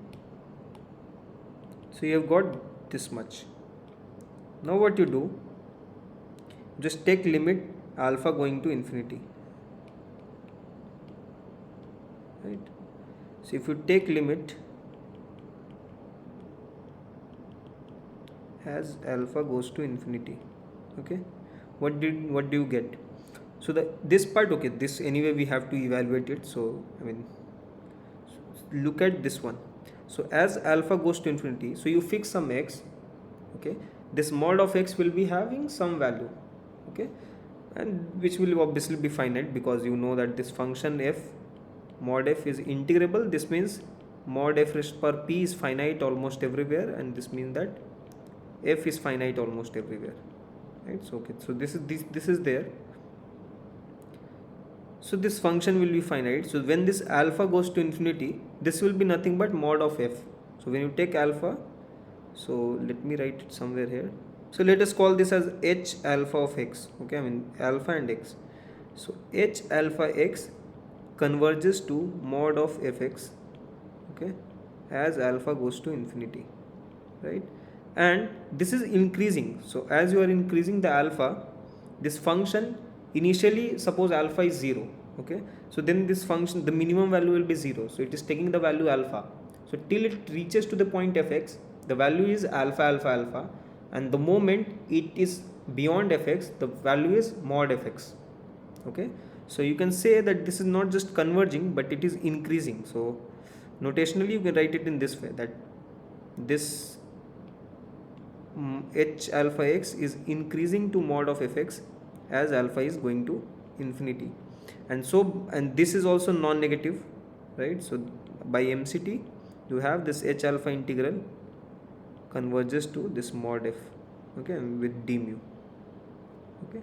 So this integral will be nothing but mod f raised to the power p d mu x, and this will be limit alpha going to infinity, this p 0 alpha, okay, and tp minus 1 mu of et dm1 of t, okay. And this is nothing but, I mean this is nothing but, you can write it as 0 to infinity p minus 1 mu of e of t. I mean this is another way of writing, that's it, okay. So you get this one, okay. So this is all about this one. So this was for here, okay. So do you have any doubt so far?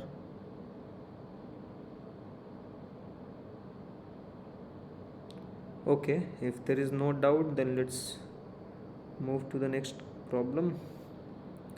Okay, so I don't know, I have 10 minutes. Okay, so I think I should be able to do this one.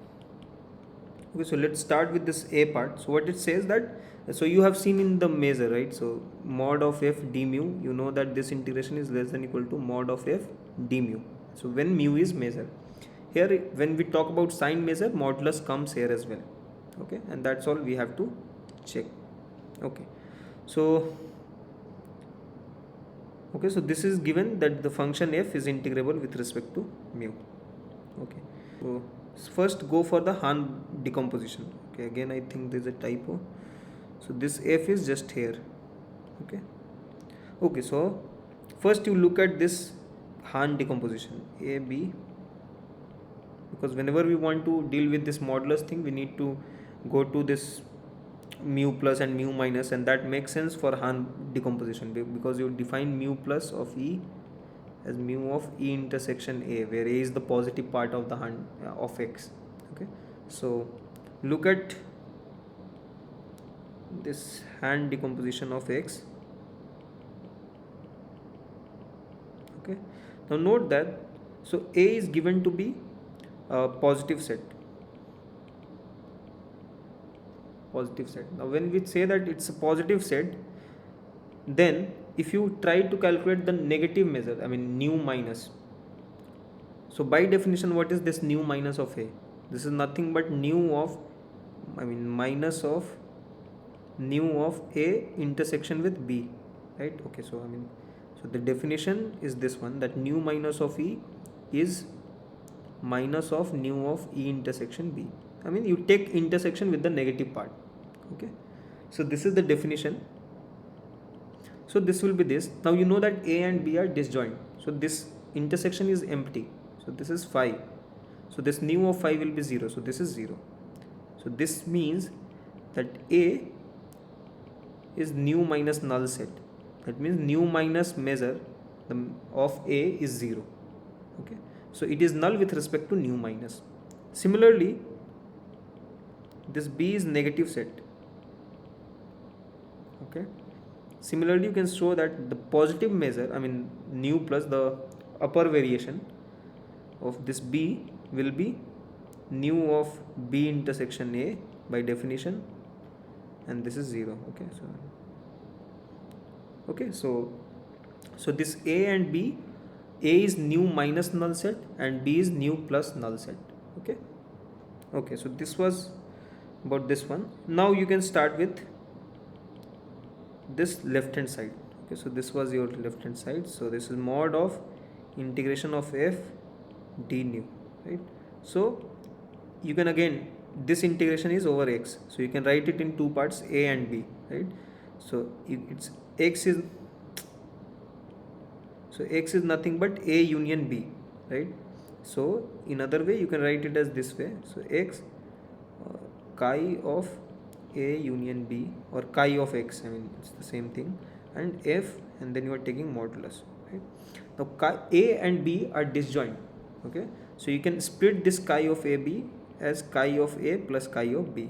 Okay, and you already know that chi of some, I mean the function, if you want to integrate over some set x, it's similar as if you have disjoint set. This is what you do in Riemann integration also, that if you have two, if you write any interval, so let's say a b, if you break it into two parts, a and c and c and b, that integration over this a b is equal to integration over this one and integration over this one. So that's all what I am doing.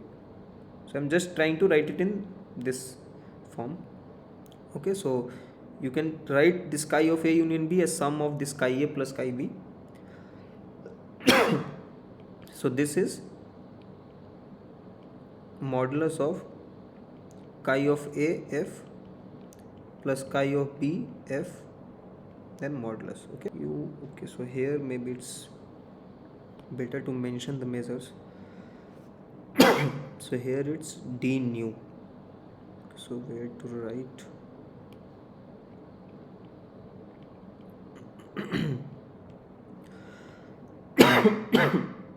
So here it's d nu. Here also it's, now you break this nu as nu plus and nu minus. Okay, so this x chi of A over f, this d nu plus plus this f chi of A f and d nu minus plus this chi of B f d nu plus sorry, it will be minus, right? Here so minus f d nu minus, right? So I've just expanded this nu in nu plus and nu minus. Okay. So now what can be done? So you notice this part. Okay, so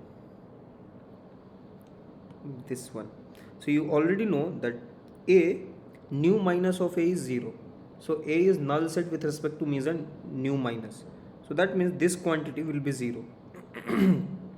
Right? Because this chi a of f is actually 0 with respect to measure nu. I mean almost everywhere. So since since this a is nu minus null set,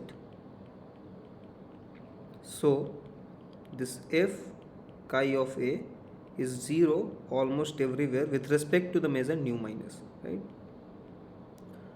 Okay, so that means that the points where f is positive, the measure of the nu minus measure of that set is 0. Okay, so this integration is going to be 0. In a similar way, this b was, I mean the plus measure or nu plus of b was 0, so that is why this quantity will be 0, right?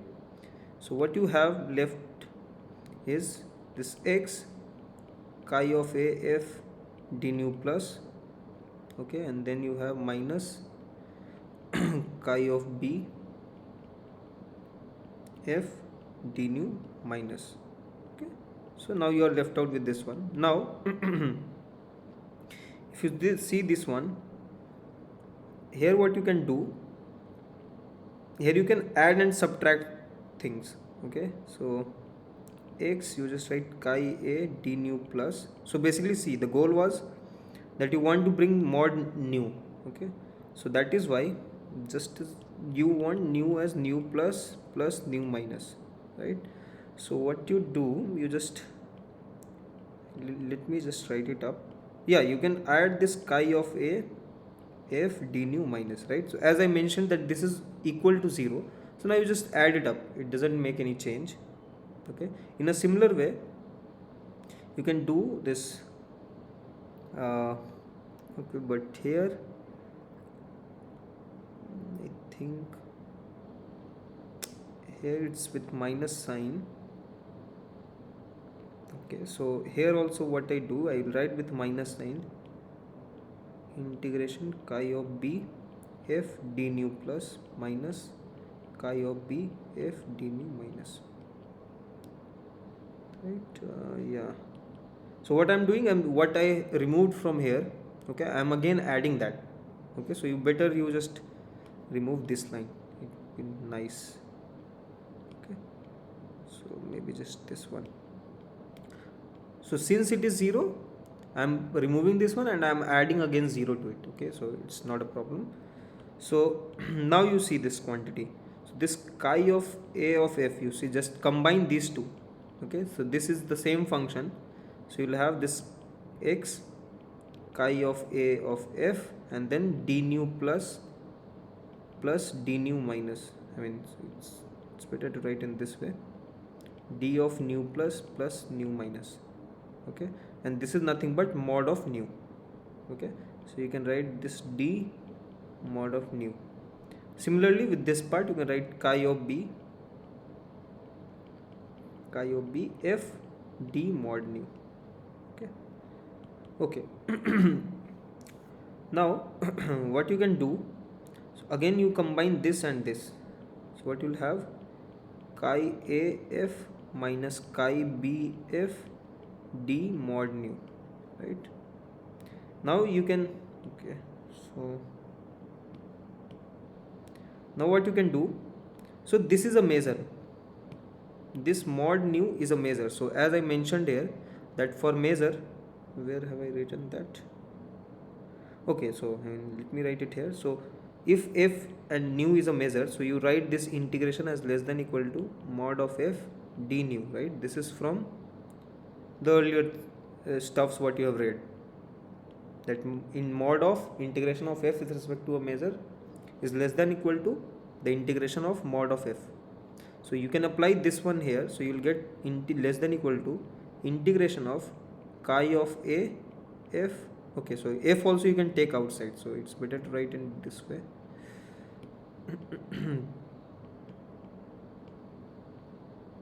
F, so chi of a minus chi of b and mod of f and d of mod mu. Okay, so now you notice that chi of a minus chi of b, what will be that? So you see, this is your x and you're writing it as a and b, so they are disjoint. So when you choose point x from here, chi of a will be 1 and b will be 0. Similarly, if you choose some point from here, this will be 0 and this will be 1. So ultimately this is equal to 1, right? Because we are taking the mod, so it will be always 1. So I mean, this is for all points of x. Okay, I mean, since x is equal to a union b and a intersection b is 5. Okay, so this will be integration over x, this 1 and mod of f d of mod of b. Okay, so you have proved that this thing is less than equal to, so here you had to get to this less than equal to and mod f d mod nu. Okay. Okay, so you have proved this one. Now let us try to prove this one, b. Okay, so b what says that you can define this, I mean you can write this mod of nu as this using the supremum definition. So this is supremum of integral of mod of f d nu such that mod of f is less than equal to 1. Okay, so notice one thing that this integration of f d nu, okay, over e, okay, this will be less than equal to mod of, but the condition is that f is integrable with respect to nu. So what if f is integrable with respect to nu, then you can write it in this fashion. Okay, so let us first see what will be the integration. So this is integration of mod f of d nu, okay, over e. So since mod of f is less than equal to 1, I can write it as less than equal to 1 times d nu over e, and this is nothing but nu of e. So if this is finite, then f is integrable with respect to nu, and in that case you can write this as less than equal to mod of f d of mod of nu, right? So you have to assume that nu of e is finite. Okay, so let me just copy it from here, maybe just copy this together.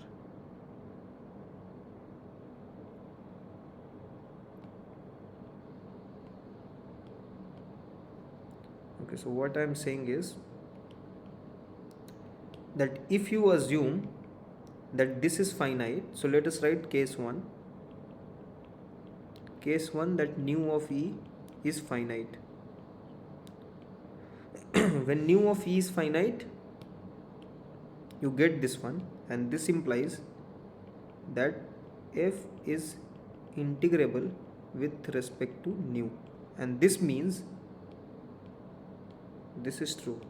So this implies this is by a, that this will be true. Now this is less than equal to 1, so this is 1 times so this is e 1 times, so it's integration of e 1 times d of mod nu, and this is equal to mod nu of e, right? So what you have got, that for each f such that modulus of f is less than equal to 1, you have this thing. So here is one condition that, so this implies, I mean here you have this mod of f is less than equal to 1, I mean strictly less than 1, I guess, just a second, no, less than equal to 1. Okay, so this is the condition. So if you take supremum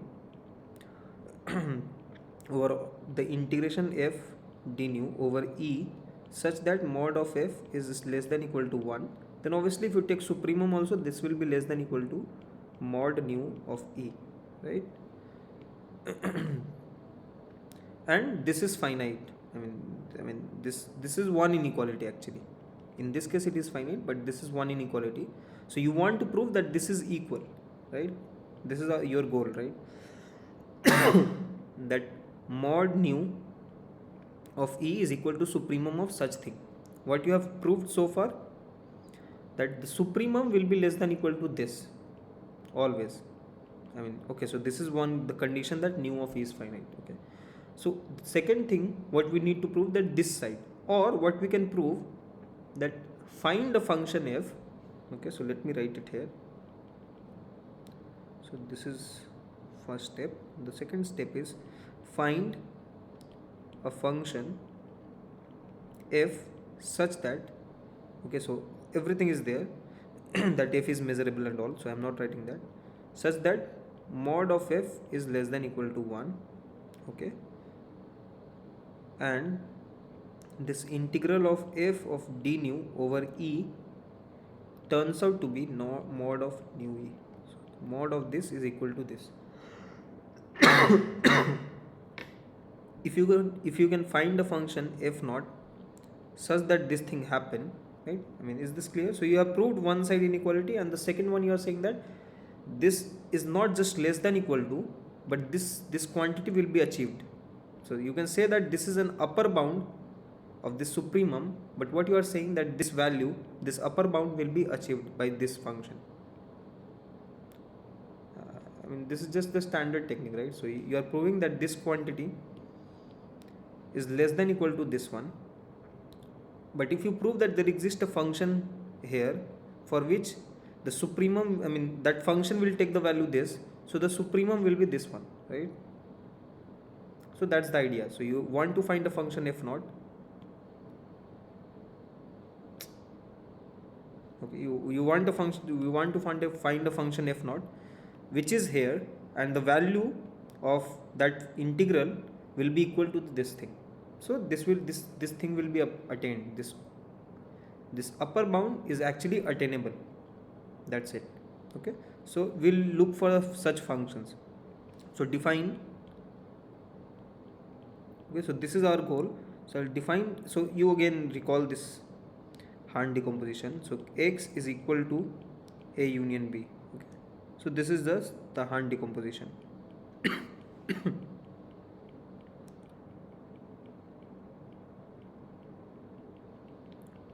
So as I mentioned earlier, that this nu plus, okay, so this nu minus of A is 0. So nu minus of A is 0 and nu plus of B is 0. Okay, so this is the decomposition. Now what you do, you define the function f naught to be chi of A minus chi of B. Okay, now clearly this mod of f naught you take, this is 1, so this is less than equal to 1 anyway, so you can write this is less than equal to 1. So this is in that set. Now you just look at this integral f naught d nu. So this is just by definition, this is chi of A minus chi of B, and this d nu. Okay, so this is over x sorry, over E, right? So this is nothing but integration of x, you just chi of E, chi of A minus chi of B, and d nu. Now this you just multiply. Now note that this chi of E intersection chi of A will be equal to chi of E intersection A, right? Because if you choose a point which is in A and which is in B, then it will be 1, the product of 1 and 1. But if you choose a point which is not in one of them, then the product will be 0. Okay, so this is what it means. So chi of E into chi of A is nothing but chi of intersection of E and A. So this is x chi of A intersection E minus chi of B intersection E and then d nu. Okay, and then this you can write it as, you can again split this nu in nu plus and nu minus.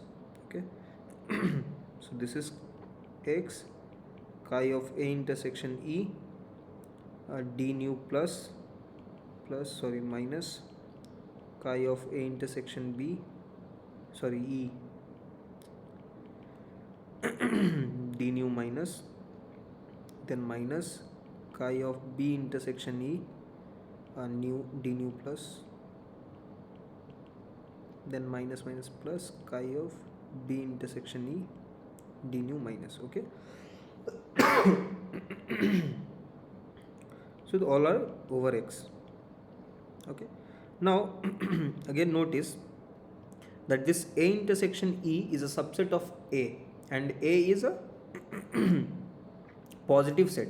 So nu minus of A intersection E is 0, right? So this whole quantity is 0.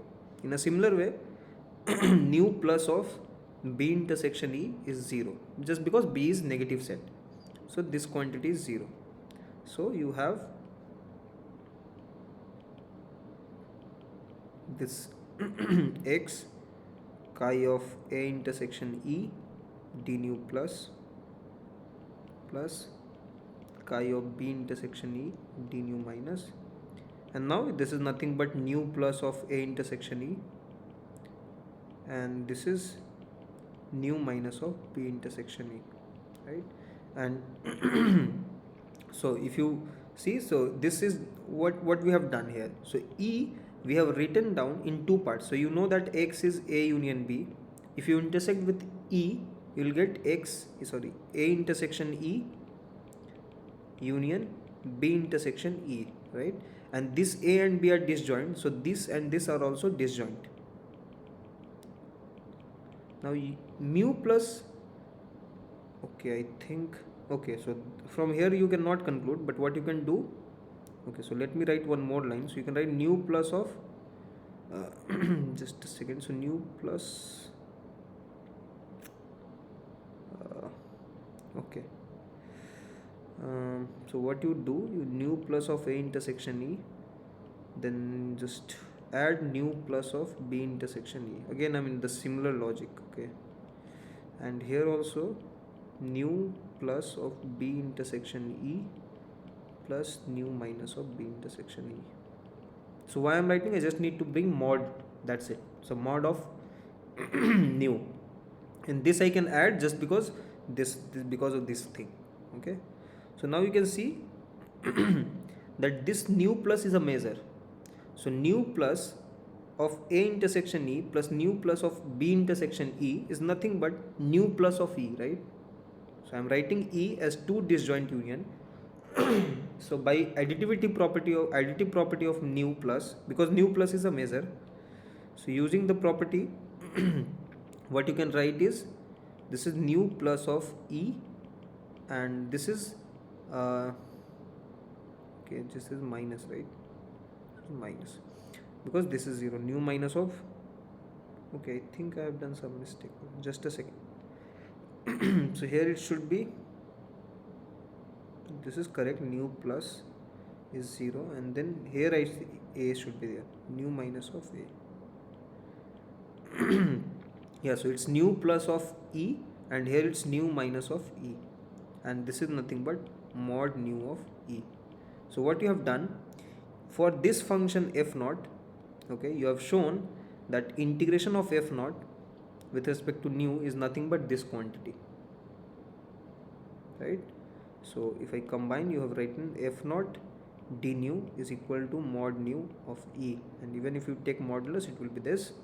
So this implies that for this f naught the value is attained, the upper bound is attained. So supremum of f d nu mod of f less than equal to 1 is equal to mod nu of E. Okay. This is done. Now here we have assumed that nu of E is finite, the measure of E, right? This was our assumption, that nu of E is finite. Okay, in fact, okay, now the second case you can see, I mean second case follows from this as well itself. So nu of E, assume that it is infinity. Okay, so in that case, if you look at this function here, this function, you have seen that integral of f naught d nu is equal to mod nu of E. Okay,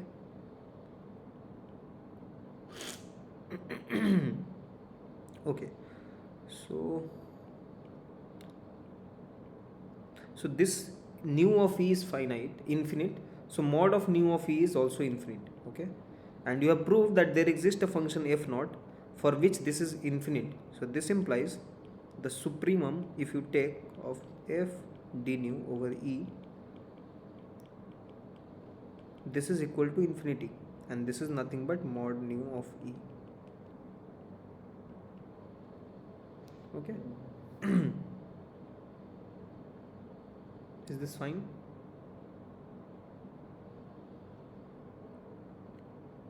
Yeah.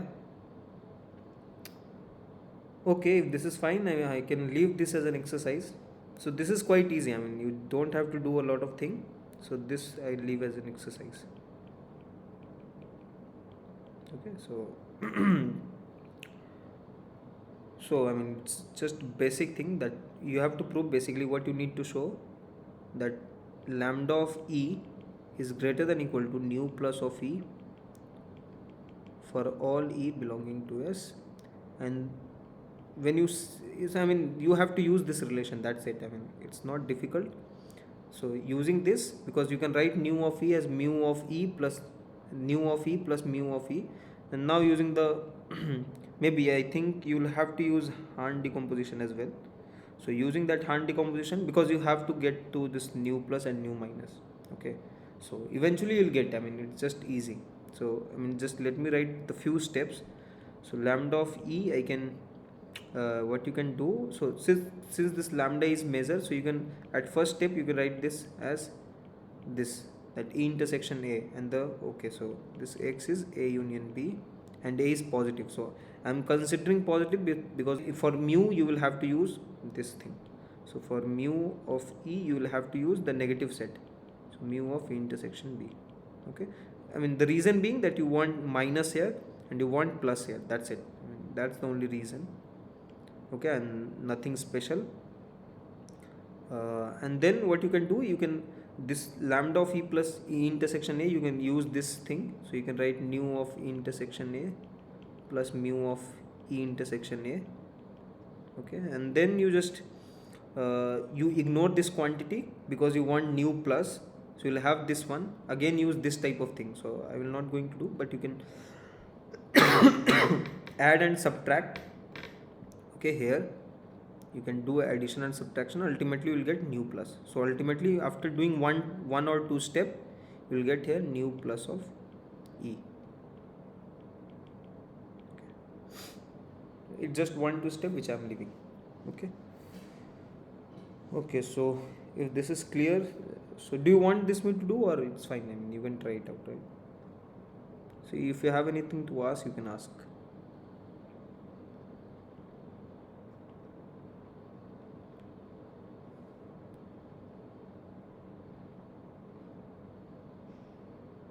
Is everything fine? Okay, if you want, I can do it as well. So what you can do it here, so ignore this quantity.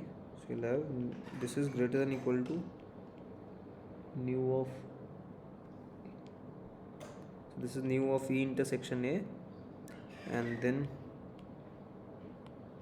you can write it as nu. So nu, definition of nu is nu plus e intersection a, and then you write minus nu minus e intersection a. And now what you can do, so this, you know, just because a is a positive set, this is going to be 0, right? Just using the positivity of the set, so you'll have nu plus e intersection a. Now again you can add this nu minus of e intersection a, just because it's 0, you'll get mod of, okay, sorry, you don't need mod, right? So okay, so what you can do, okay, no, you add this one. So you want mod of this mu plus, so b is missing here, so you are writing e as e intersection a union e intersection b. So you have to include this also to get to this quantity. So you add this nu plus of e intersection b, and the reason why I can add it, because this is also 0. Okay, so because b is negative set, now this is nothing but nu plus of e. Okay, and similarly you can do to work out with this quantity. Okay, that's it. Okay, if you have no doubt, I'll just stop here. Okay.